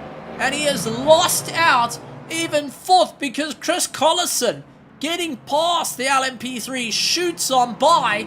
Can the Stingers really lay in the hate at the moment as they need to open up the gap? Martin Jacobs out there in the Cadillac looks to try and fight his way through. Going to be a tough time as William Wentworth gets past Rob van der Heever. David van Vake is in pit lane. Marcus Friesen is in pit lane as well. So much has fallen apart. Francois Buerta, Lawrence Barnless, they are out of the race of the LMP3s. And there is Estienne Pretorius pulling into pit lane. Bloknote going to stretch the gap a little bit more in this race. He's trying to open up the distance between himself and his teammate at the moment. But for Pretorius, did the overcut work? Because here comes Andre Macheca, here comes Graham Maton. Have they gotten close enough to get past? Not the quite gonna happen as Pretorius gets rolling yet again. Pretorius will hold on to second. Macheca up into third. Will fight it out with Maton for the final run of this race. 7 minutes and 22 seconds to go. Martin Jacobs clears Chris Collison and he's into the pit lane again. Martin Jacobs into pit lane again. What on earth is going on? Jacobs into pit lane yet again. The driver not having an easy run out there. Chris Collison will open up the distance. Is this a drive-through or is this a short stop yet again to come into play? From first to absolutely lost. That is a full stop. They move him up on the jacks and move him back down. Absolutely hurting out there. He's far enough away from Mordred Claessens, but from first dropping lower and lower, and we get reports that Martin Jacobs is out. He's DNF. They've retired the car. Whatever was the problem, he's got it done, dusted. He's out. Friesen getting a penalty, will have to serve a drive-through. But Martin Jacobs, from holding on to first place in the Cadillac, absolute devastation coming in, is out of the race officially and will not see the checkered flag as the doors come down.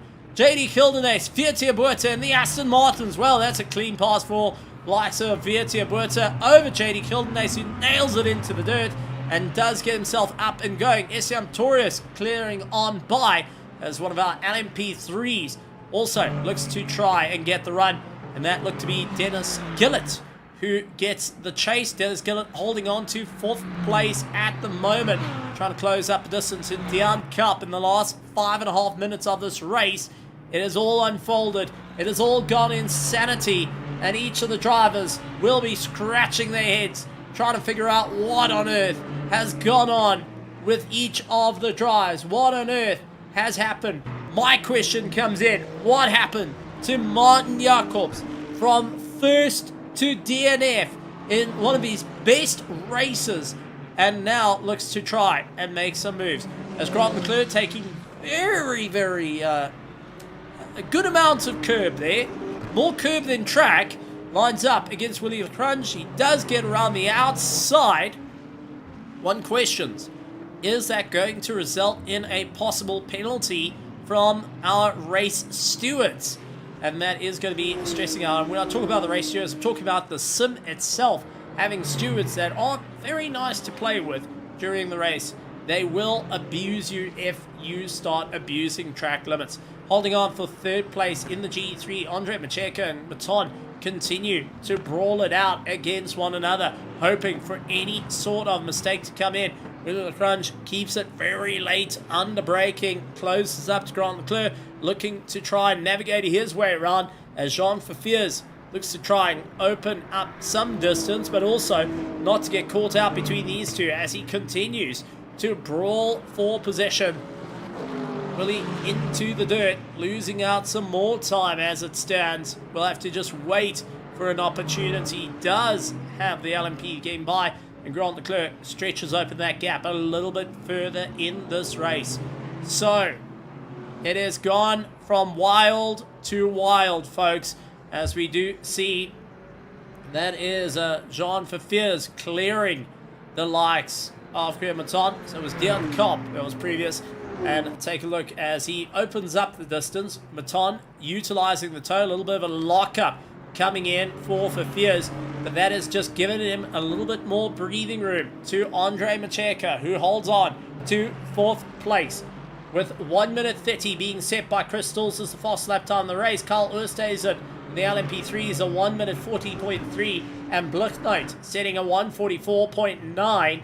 The drivers giving it absolutely everything they can. Unfortunately, a very high rate of drivers not finishing this race, and that's going through likes of Bego, Krobler, Lawrence Bonlewis, Francois Buerta, Martin Jacobs, Jakob Kutzer, Henry Mayer, Paul Fenter, Anton Lummers, and Fleming Bauer not seeing the end of this race. They are definitely going to be hurting, but the question comes down as our leader keeps on going.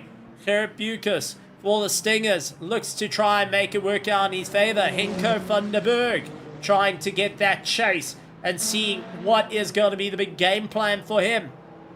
As Van der Berg wasn't able to make round 1, got the victory in Project Vapor just recently in round 6, and now looks to try and open up the distance here at RaceFace.Pro and really make an impact.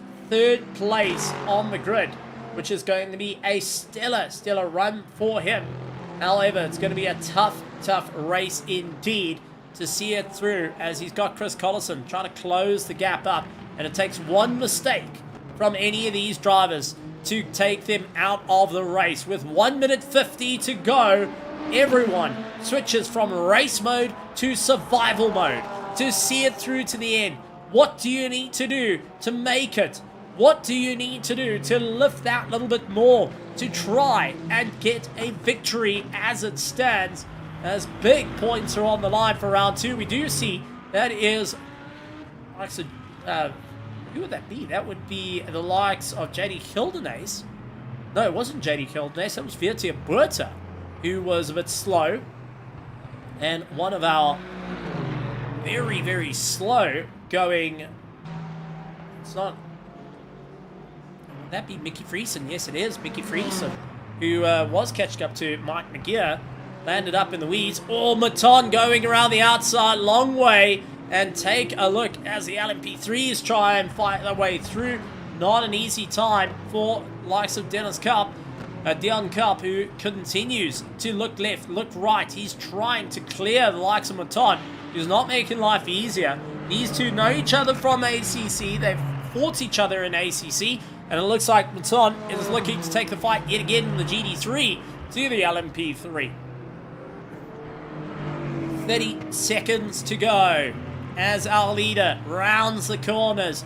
This will be his final lap for victory as he puts his foot down. Chris Stills will be getting the white flag. The rest of the drivers will be seeing final lap for the run as all eyes go towards our Hypercar. Chris Stills will look to clear the field. Gerrit Bucas hopes to keep it all together. The Stingers Racing looking to get themselves on the podium that has been moving away from them race after race, sim after sim. Stingers have stuck it out in some of the hardest racing they can get.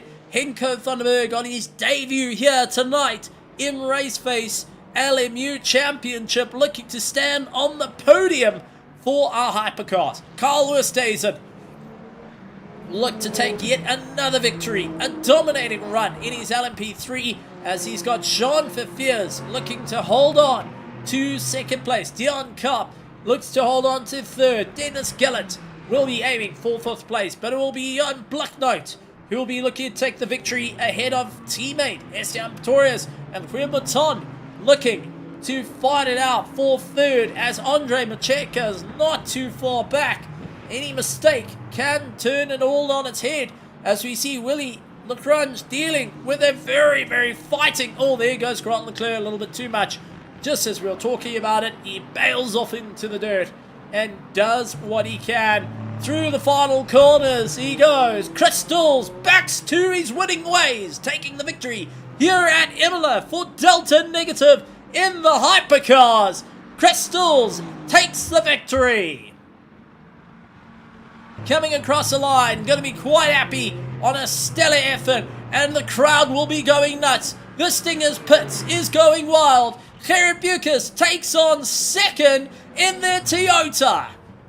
Henko van der Berg rounding the last set of corners out there in the 499 on the debut here for the RaceFace.Pro LMU Championship in the 499P. Don't count him out. Scores a victory after a stellar run. He's going to be smiling ear to ear on that phenomenal charge. Carl Oosthuizen will take the victory in the LMP3s, followed by Jean Fiers and Dion Kopp. And for our GT3s, it's going to be Jan Bloknoit, Esteban Pretorius, and the fight went for Guillaume Maton and Andre Macheka to the end. But it's Maton that gets third in our GT3s.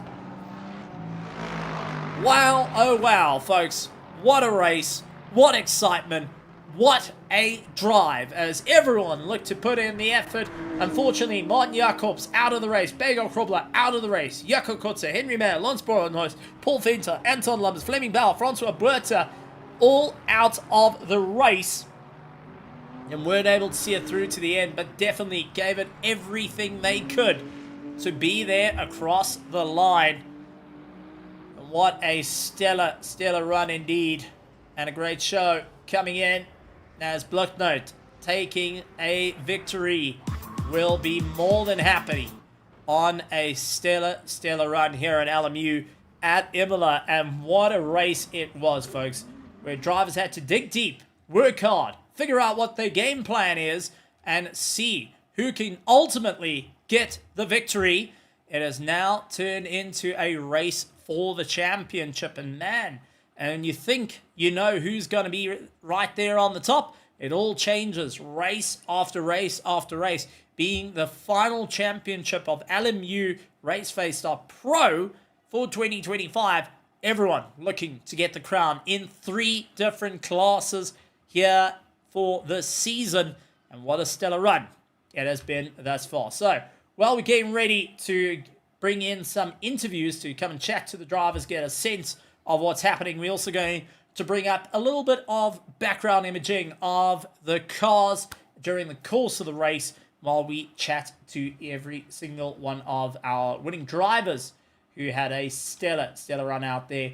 The likes of Chris Sills, Gerrit Bukes, Henko van den Berg, Carl Oosthuizen, Jean Fiers, and Dion Kopp, along with Esteban Pretorius, Guillaume Maton, and Andre Macheka, Johan Bloknoit, Esteban Pretorius, and Guillaume Maton taking those victories in each of their respective classes, from the Hypercars down to our GT3. So still plenty to go on here tonight, and lots of celebrations coming in, with many of the drivers going to be thinking back, what do they need to do to make it work out for them heading into round 3 next week here at RaceFace.Pro. And while we got a little bit of time, and just as a quick reminder, if you want to join in with the racing, head over to SimGrid and join up on our Discord here at RaceFace.Pro. Down in the description, we do have our Discord and also SimGrid. You can enter the championships from iRacing into LMU, into our ACC that's starting out tomorrow.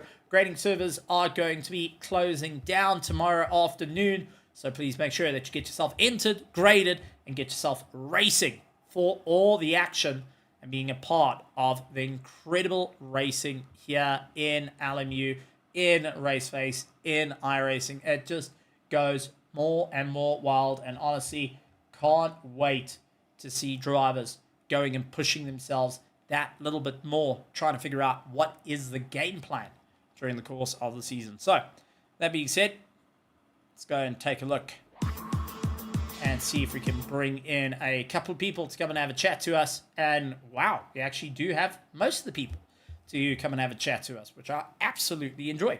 So, with that being said, let's start working through our different drivers to see who is going to be going and having the smile on their face of note. Now, I can name a few that I would think are going to be more than happy on their victory. So, let's bring in our third place of our GT3s, Guillaume Maton, to come and have a chat to us.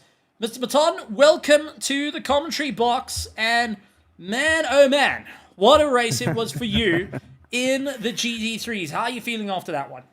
Yeah, no, I'm on a pretty much of a high. Yeah, I did not expect this, especially this track. If you can imagine that the last race I qualified second in Silverstone, and I didn't even finish that race. So I qualified 6th tonight, I think, and finished on the podium. So I was just trying to keep out of trouble.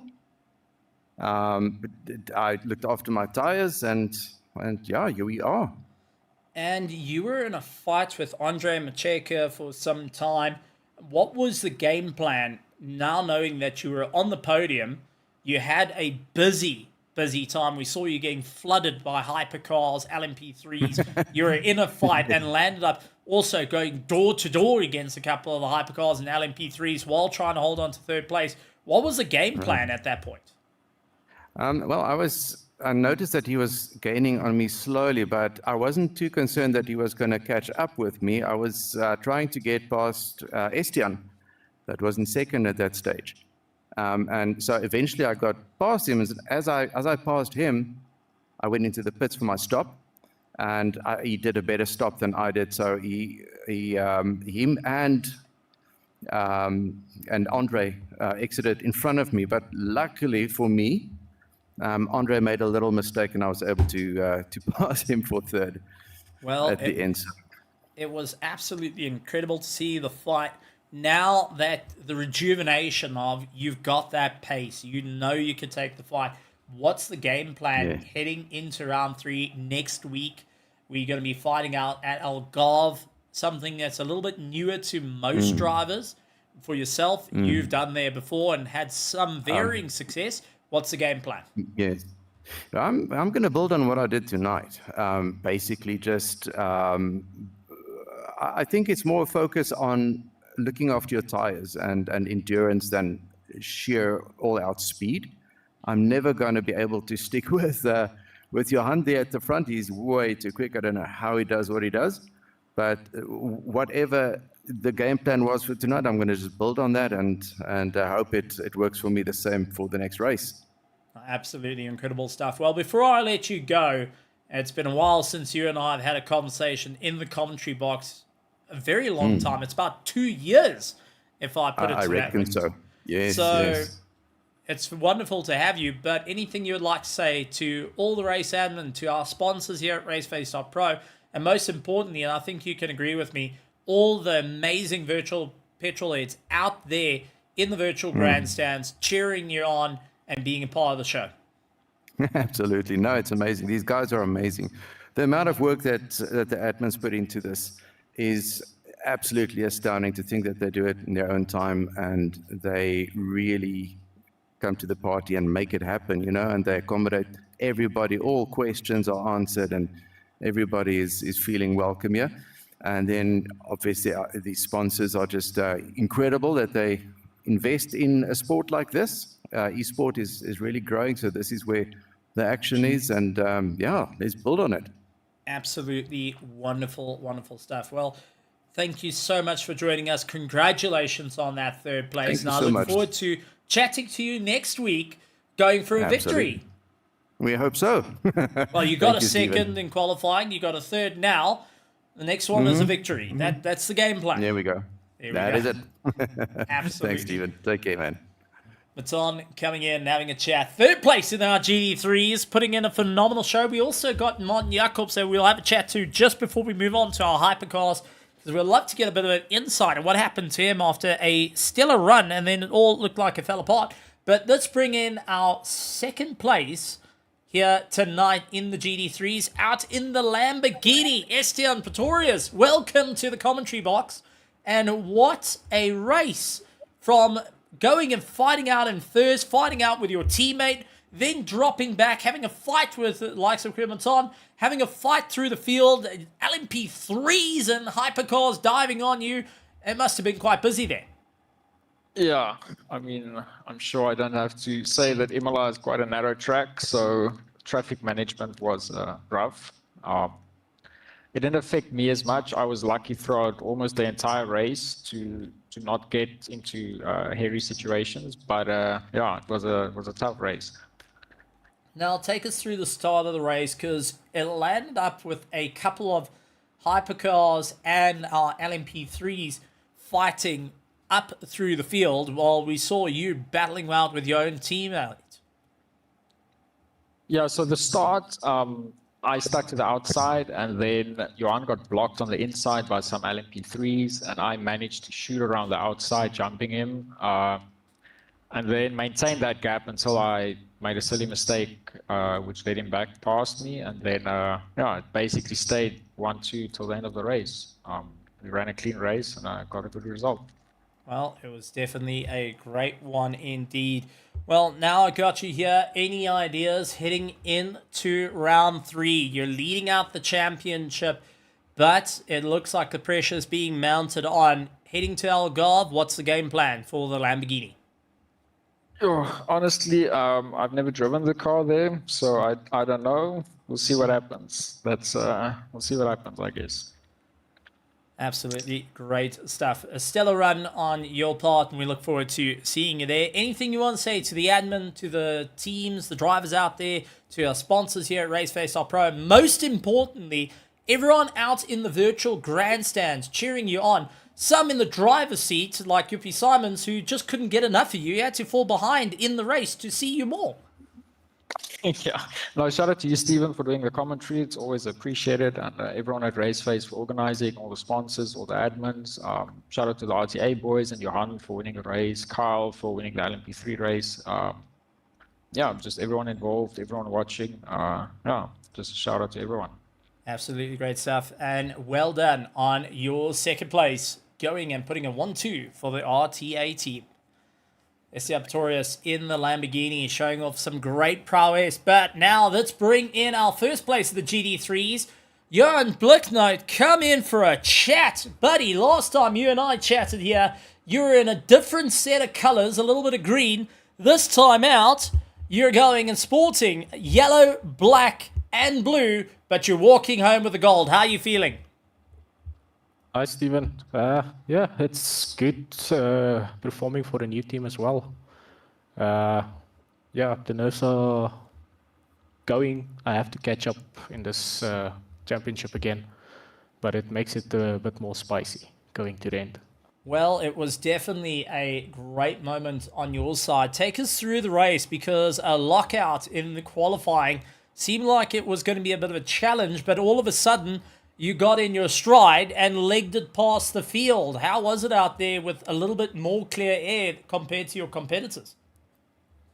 For quali, I did about 5 out laps just to save the tires and get it up to temp to do that final push lap, and the car just hooked up everywhere I wanted to. And then, yeah, for the race, I wanted to push from the start for about 3 laps, but the LMPs kept me busy, and then I just fell into the slip. And after Estienne had a bit of a oops, I just lifted and coasted to go about, I think, 4 extra laps over everyone. And yeah, I just went for a quick 8-second stop on the end to bring it back home.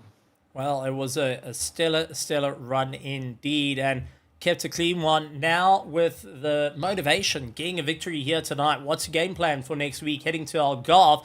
Considering now that you walked with full points, it puts you back into the championship fight. What's your game plan? I'm just going to try and repeat what I did tonight, see where I can lift and coast and not lose too much time to extend my stint over everyone else, saving the tires for the last push. Fair enough. Fair enough. Anything you'd like to say to all the sponsors, the admins, drivers, and teams that were out here tonight, and most importantly, everyone out in the virtual grandstands cheering you on and waiting to see what happens during the final season of 2025, with you going and looking to take the fight to your own teammates? Yeah, first of all, just thanks to the sponsors, EG Evolve, Rhino Utility, SBR, Virtual MotorHeads, and SimGrid for sponsoring us and making this possible. And then to everyone showed up watching us, thank you all for staying up past bedtime for old people. I know I'm also one of those. And then thanks to the guys I get to race against. They keep us busy. There's no slowdown time. That's it, absolutely. Johan Blicknote, congratulations on your victory. Looking forward to having a chat with you next week as you look to fight it out for the championship. Johan Blicknote taking the victory in our GT3s. Let's move on to our LMP3 class, as quite a bit happened during the course of the race, and we're going to be bringing in a few drivers to come and have a chat to us. One of them getting third place, and this is Dion Cup. Dion, welcome to the commentary box yet again. not quite a second place, but a third place in the fight. How are you feeling after that? Frustrated, Stephen. I got clouted by a GT there. I think second place was mine. It was a bit of an annoying race, so I had to coast back home. We actually caught that very moment where one of our GT3 Lexus caught you on the door while you were chasing down likes of Fafirs. Now, take us through that battle, because you and Fafirs were nose to tail through majority of the race. We saw that at Silverstone, but here at Imola, where there is no room to play, there was a lot happening, including you two trying to brawl it out while having hypercars coming in. They were brawling for position while trying to slice through the GT3s. They were also fighting. I mean, there was moments in that race that looked like you and Fafirs were in for a world of hurt. It was very difficult with the traffic, I have to say. I caught them at such bad times, but I think that's true for everybody. It's just there's no room. Once you're committed to a corner, you have to sit behind them, and you have to sit behind them for almost a full sector before you can do anything, and you bleed 2 to 3 seconds. But yeah, anyway, it was a bit of a frustrating race, but I'm still happy with P3. I managed to drag it back home at least, so points is points. That's it. You got to keep aiming for the championship. Now, we've seen the rivalry in ACC between yourself and Fafirs. We're now seeing it bleed over into LMU. Round 3 coming up next week. What's the game plan for Dion Kopp to get once again ahead of the likes of Johan Fafirs, who's making it rather difficult for you? We were just talking about it in DMs, actually. We were talking about we were having a very good race, and it's sad that it didn't end the way we wanted to. But it seems like we're going to have a bit of a rivalry this season, so I'm really looking forward to it. We're so closely matched on pace that I think we're going to find ourselves on the same piece of track very often. So excited for that. Absolutely wonderful. I know that you had quite a bit of fans cheering you on out in the virtual grandstands. Before I let you go, I know you've been doing quite a bit of racing this week, but anything you want to say to all the admins out in all the different leagues here at RaceFace as well, but also to the sponsors here at RaceFace, and most importantly, the virtual grandstands full of those amazing petrol heads that have been following your racing career that's spanned over a good couple of years?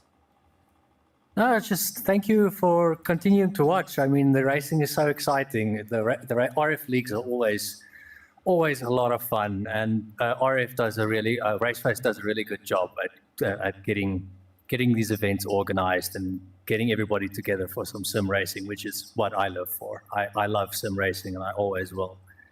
So it's great to see so many people turn out to watch and participate. So yeah, keep going, and I'll see you guys next week.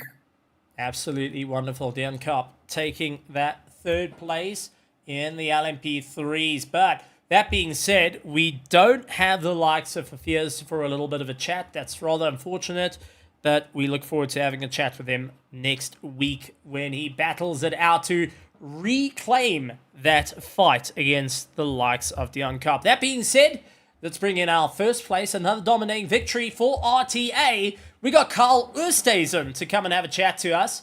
And looks like Kyle is away from the microphones at the moment. So we might not be able to get him on comms. We're going to try. Nah, looks like he is a bit busy. And we won't be getting... Oh, there we go. Carl, welcome. How are you feeling? Yeah, no. A bit warm. Was hectic out there, to be honest with you. It was a bit tight sometimes, but a lot of fun. Had lots of fun. A really dominating victory on your part again. It seems like you've really made these LMP3s your own. What has been the game plan for this race? Knowing that Dion Kopp, likes of Fafirs, Dennis Gillett, all trying to put pressure on you to go and step it up, and you actually doing that, getting that little bit quicker and being about a second faster in qualifying. I don't know how I did that lap, to be honest. I just did it, I guess. But for Dion and for Johan, it's Imola is not ideal for the LMP3. So I do understand it's bumpy. There's a lot of corners that just don't suit the car. But I expect them to come back fighting come next week and the weeks thereafter. When they get more into the LMP3, I expect them to not just be right behind me, but, sometimes ahead of me. And I look forward to that. Absolutely great stuff. And take us through the start of the race. It looked like it got a bit busy when suddenly you had the hypercars that fell off, starting to try and slice their way through the field. What was the game plan? Because both cars are high aero, both go and suffer from aero wash as they come flying by. That must have been rather difficult, especially on cold tires. Yeah. When we started the race, the hypercar right in front of me just didn't go. So I had to swerve and almost swerve into, I think it was Dion next to me or Joan, I can't quite remember. And then after I survived the first little complex and the hypercar started pulling away, then my eyes were quickly on the relative. I needed to see where that hypercar was because I knew he was going to catch us. I just was hoping it wasn't going to be in a bad area. But yeah, once they got past the hypercars, the aero wash wasn't too bad. The LMP3s, it's thick enough to still have a lot of mechanical grip, so it wasn't too bad. Absolutely great stuff. Aiming to round 3 next week. What's the game plan to try and extend the lead in your championship thus far? Well, for Portimão, try not to loop it and try not to get a penalty every single lap at turn 1. And that's pretty much it. We don't really have to fuel save in the LMP3s. We've got more than enough fuel to see the whole race through. The tires last forever. So basically from the start, just push and try not to die. That's all. Fair enough. Fair enough. Well, anything you'd like to say to all the drivers and teams out there tonight, to the sponsors here at RaceFace.Pro, and most importantly, to all that are on the virtual grandstands cheering you on, but also to the pit crew behind the scenes giving you a hand. Thanks to RaceFace for putting together another good race. To all the admin, I know it's not easy organizing 3 different classes on track, but it seemed to go okay, well, from my side at least. To all the sponsors of the series, thank you for making this possible. I know that it's not particularly cheap in the long run, so thank you for helping with that. To everyone who watched on the stream, thanks for watching and shouting for your favorite drivers. And then to my team, good job. Congratulations to Johan for winning in the GT3s. Estion, also P2 in class, that's fantastic. David a little bit unlucky tonight. Brandon also a little bit unlucky. Yoppie, still getting to grips with the LMP3. But yeah, my team will come back stronger. There's still, 6 more rounds to go. There's still lots to fight for. So I look forward to it. Absolutely wonderful stuff. Carl Lewis says, and taking the victory in the LMP3s and showing off exactly how to get the run. That being said, we're going to be moving on to our hypercars, where life was getting a bit interesting for some. Others turned into a nightmare. We're going to bring in a driver that I want to personally have a chat to, Martin Jacobs. Martin, welcome to the commentary box. Not quite the result that you wanted. Congratulations on a stellar start, and was running ahead of the pack. The Cadillac looked fierce tonight, but ultimately came down to, well, the pit stops. What happened? Thanks, Steven. No, the first pit stop I've done, I pitted for fuel and obviously virtual energy, but the pit stop only added 3 laps of fuel, and I've decided, okay, do another stop. I won't lose many positions. And then coming into the pit box, it says you can't remove fuel. I'm like, I don't know what to do now.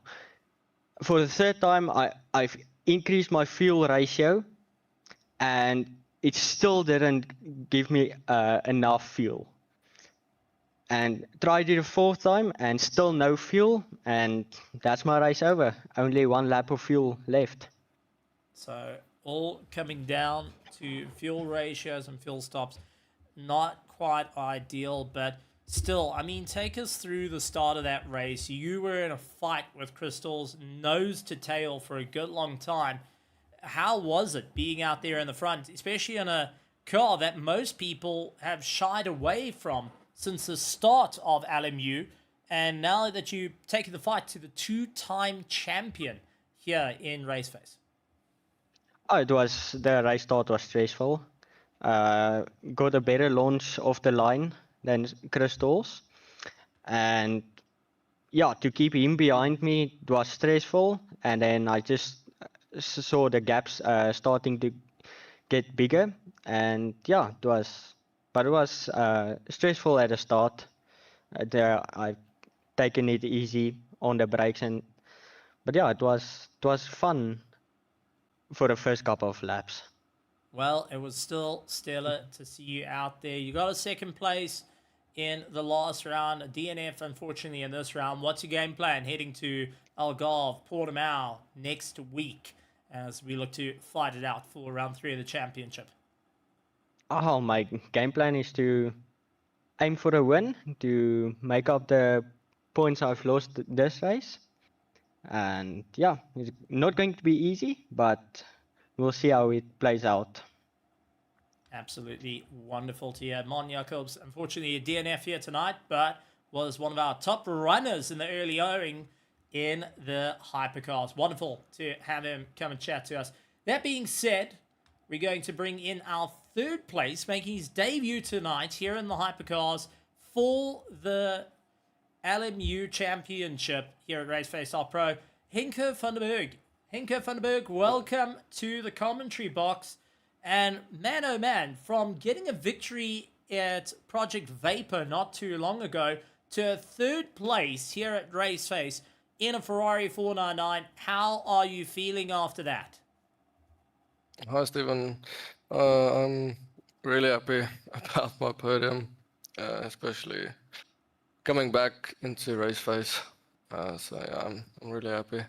Now, take us through the race. It looked like you had some proper stressful moments out there, some very close calls with not only other hypercars, but also around some of the slower traffic out there from the likes of the GT3s and LMP3s. How was it navigating through that and still trying to keep your speed up? So to start off, I qualified second last, and I ended up on the podium.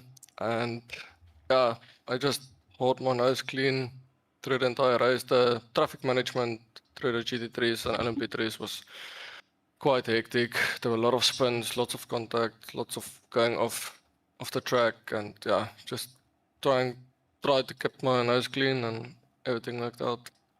Well, it was still a phenomenal run on your part. Before I let you go to enjoy the celebrations on your third place, anything you'd like to say to any other drivers and teams that are out there, along with our sponsors and admins here at RaceFace.Pro, and most importantly, everyone out in the virtual grandstands? First of all, I want to thank you, Stephen, for the commentary and the stream as well, and Chris and the people that hosted this race and made it possible in RaceFace, and all the sponsors and everyone who watched and supported us. So yeah, thank you to everyone that supported us. Oh, absolutely wonderful, wonderful stuff. Henke van der Berg getting third place in the Hypercars here tonight. And what a stellar run from him. But now we're going to bring in a driver that I think there's going to be a few people that are quite happy to hear finally getting his way onto the podium. Let's bring in Gerrit Bukes. Gerrit Bukes, welcome to the commentary box. And, well, it's been a long time since we could say this, but the Stingers finally grabbing a podium here at RaceFace.Pro and out there in the Hypercar second place. How are you feeling? Oh, yeah, it's been a while. It's been a while. But good. All good. I mean, take us through this race. A car that people have looked down on, the Toyota, and you managed to claw it back. I mean, last season, we go in ACC, you were fighting out in a Mustang, you're now fighting in a hypercar. This has been a whirlwind of development for you. How was the race? Yeah, the learning in this car is insane. Just to try and get up to speed. Quali lap wasn't quite there. I couldn't hook a proper lap. And then I think I qualied 9th. Teammate Chris Collison qualied just behind me. So we basically said, okay, we're gonna just take it nice and slow and just see what happens. And yeah, lo and behold, almost everybody spun out. So yeah, I'll take it. I mean, you got to be in it to win it, right? That's it. Absolutely in it to win it. And just to give a bit of a context, Herbuks came 6th in the ACC Championship last season for 23. Not able to see the podium. You got 2 4th places, but now this season seems to be a fighting chance for you and the team. What's the game plan heading into round 3? Portimão, Algarve, knowing that you can actually take the fight, because we also saw how you were in a little bit of a scuffle with cars that were a lap down on you. That got a little bit scary.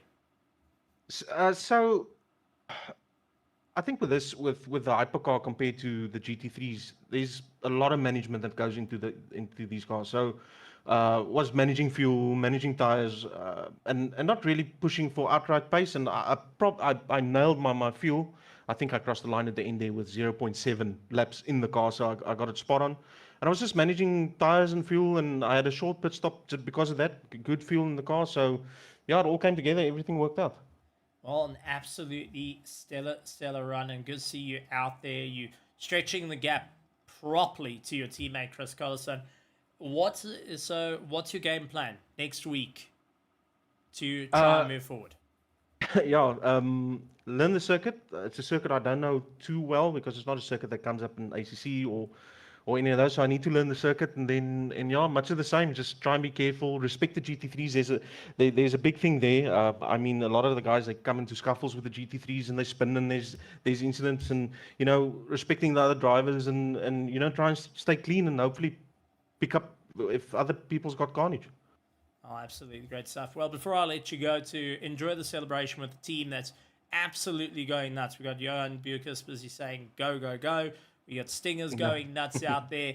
Anything you would like to say to the drivers and teams that were out there tonight, to the race admins, to the sponsors, to those that are thinking about being out on the track, and most importantly, to the petrol heads out in the virtual grandstands that are wearing yellow and black here tonight at RaceFace? Yeah, so thanks to you guys at RaceFace, always, and everybody that puts this whole thing together. I must say the LMU side of RaceFace is really gelled well. I want to say thanks to my teammate, because we're putting in the hard yards, working together, and although we're not 100% there yet, I'm pretty sure we'll probably take this season just to get up to speed. And then my wife, Simray, that does a lot of work behind the scenes. She does fuel calculations. She even helps the guys at RaceFace with penalty sheets and all those kind of things. Yeah, so just thank you to everybody, and hopefully we can make the Stingers fans proud and just keep chipping away. That's it. You got to be in it for the win it, and well done on your second place. Great stuff. Thanks. From Herbuks taking 2nd in the Toyota. And that being said, we're going to bring in our winner this evening, Chris Tools, to come and have a chat to us. Chris, cheers. Welcome to the commentary box. And, well, from a 3rd place in round 1 to a victory here at Imola, how are you feeling?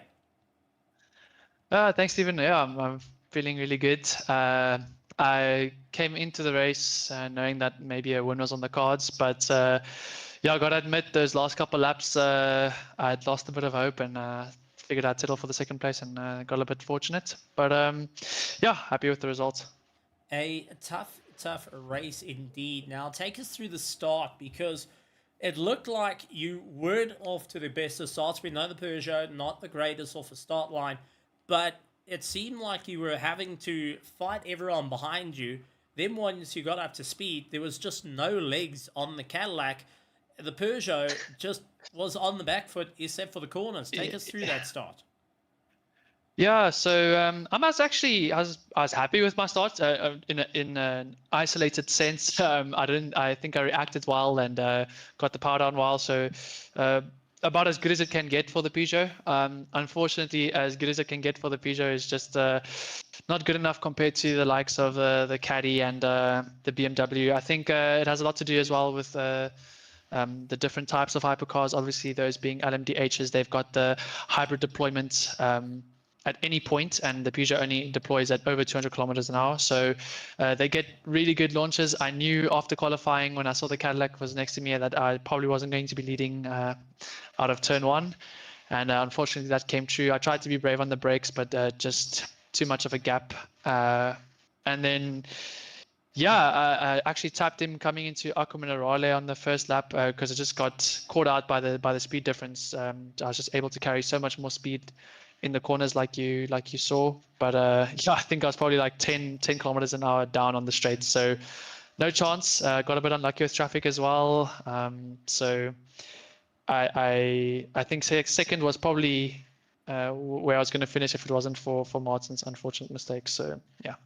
Well, they say one person's misfortune is another person's fortune, and this is promising to be one of the closest championships coming into it. Last season, you had a little bit more room to breathe away from young Kleinans, but this time around, Henry Mayer, Martin Jacobs, all putting the pressure on you. What is the game plan heading into round 3 now that you've had a whirlwind of 2 races thus far? And we head to Algarve for round 3, which is a circuit from last season that made life a little bit more tricky.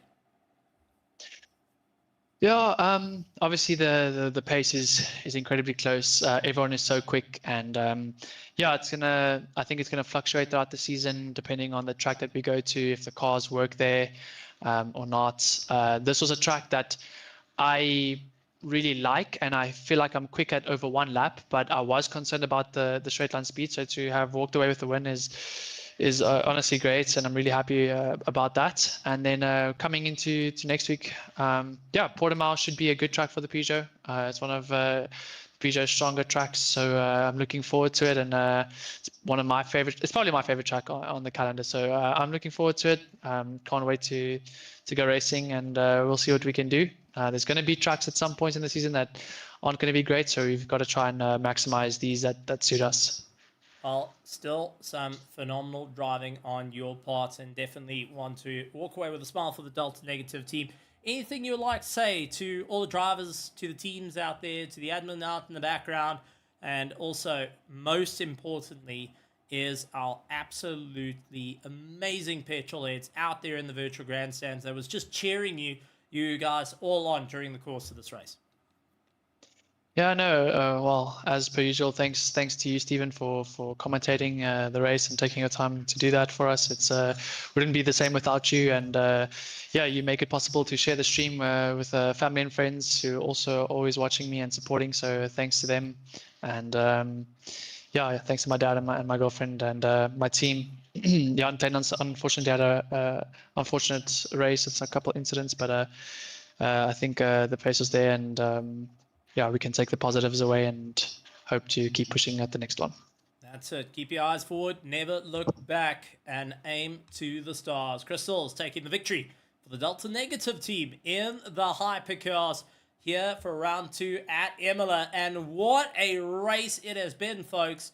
We have seen the highs, the lows, and man, we have seen it all. In Season 1, a disqualification on last lap final corner due to running out of fuel. Martin Jacobs in Season 3 now having where his fueling issue cost him the victory towards the end. But it is still a mighty, mighty season to go. Next week, we're going to be heading over to Algarve for round 3 of the RaceFace.Pro LMU Championship Season 3. And tomorrow night, we're going to be kicking it off with the widely anticipated, the longest running season in South Africa. We're going to be kicking off with our ACC Season 24 Championship. Yes, you heard me right. It's coming back for 8 rounds. Starting tomorrow night, we're going to be having 2 streams on. Gold and Silver are going to be streamed out, and our Pro and Pro-Am as well. So there is going to be plenty to watch right here on the RaceFace.Pro channel. Make sure you hit that subscribe, hit that bell notification icon, leave a like as well. It helps with the algorithm, and also, it's just a nice pat on the back. It's always nice to see in the background for everyone working hard behind the scenes. A big shout out to all our admins, to our stewarding team, and to everyone working frantic to keep the racing up this week, and with plenty more to come.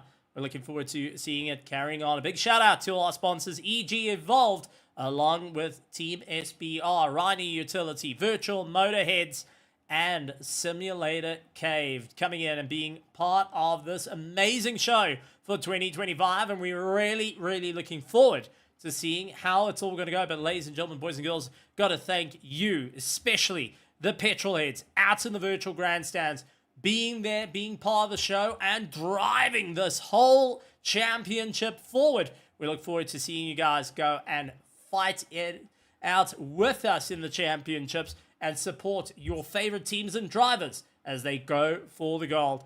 Ladies and gentlemen, boys and girls, that's it from me, myself, Stephen Koenig. Joining me in the box is Tim out on cameras. Jim, who is out on our grandstands and making sure all the flags and such work. He does quite a bit here. I've got to say, Jim, I think you do everything. He just nods. And Tim, who, I swear, that man's got cameras everywhere, including in our own houses. I'm a bit worried about him. But in any case, ladies and gentlemen, boys and girls, that's it from THC Production. That's it from RaceFace. We'll see you tomorrow night with plenty of action, kicking off at 8:10. And ladies and gentlemen, boys and girls, lovely to see you. And like always, good morning, good afternoon, good evening, and good night, everybody.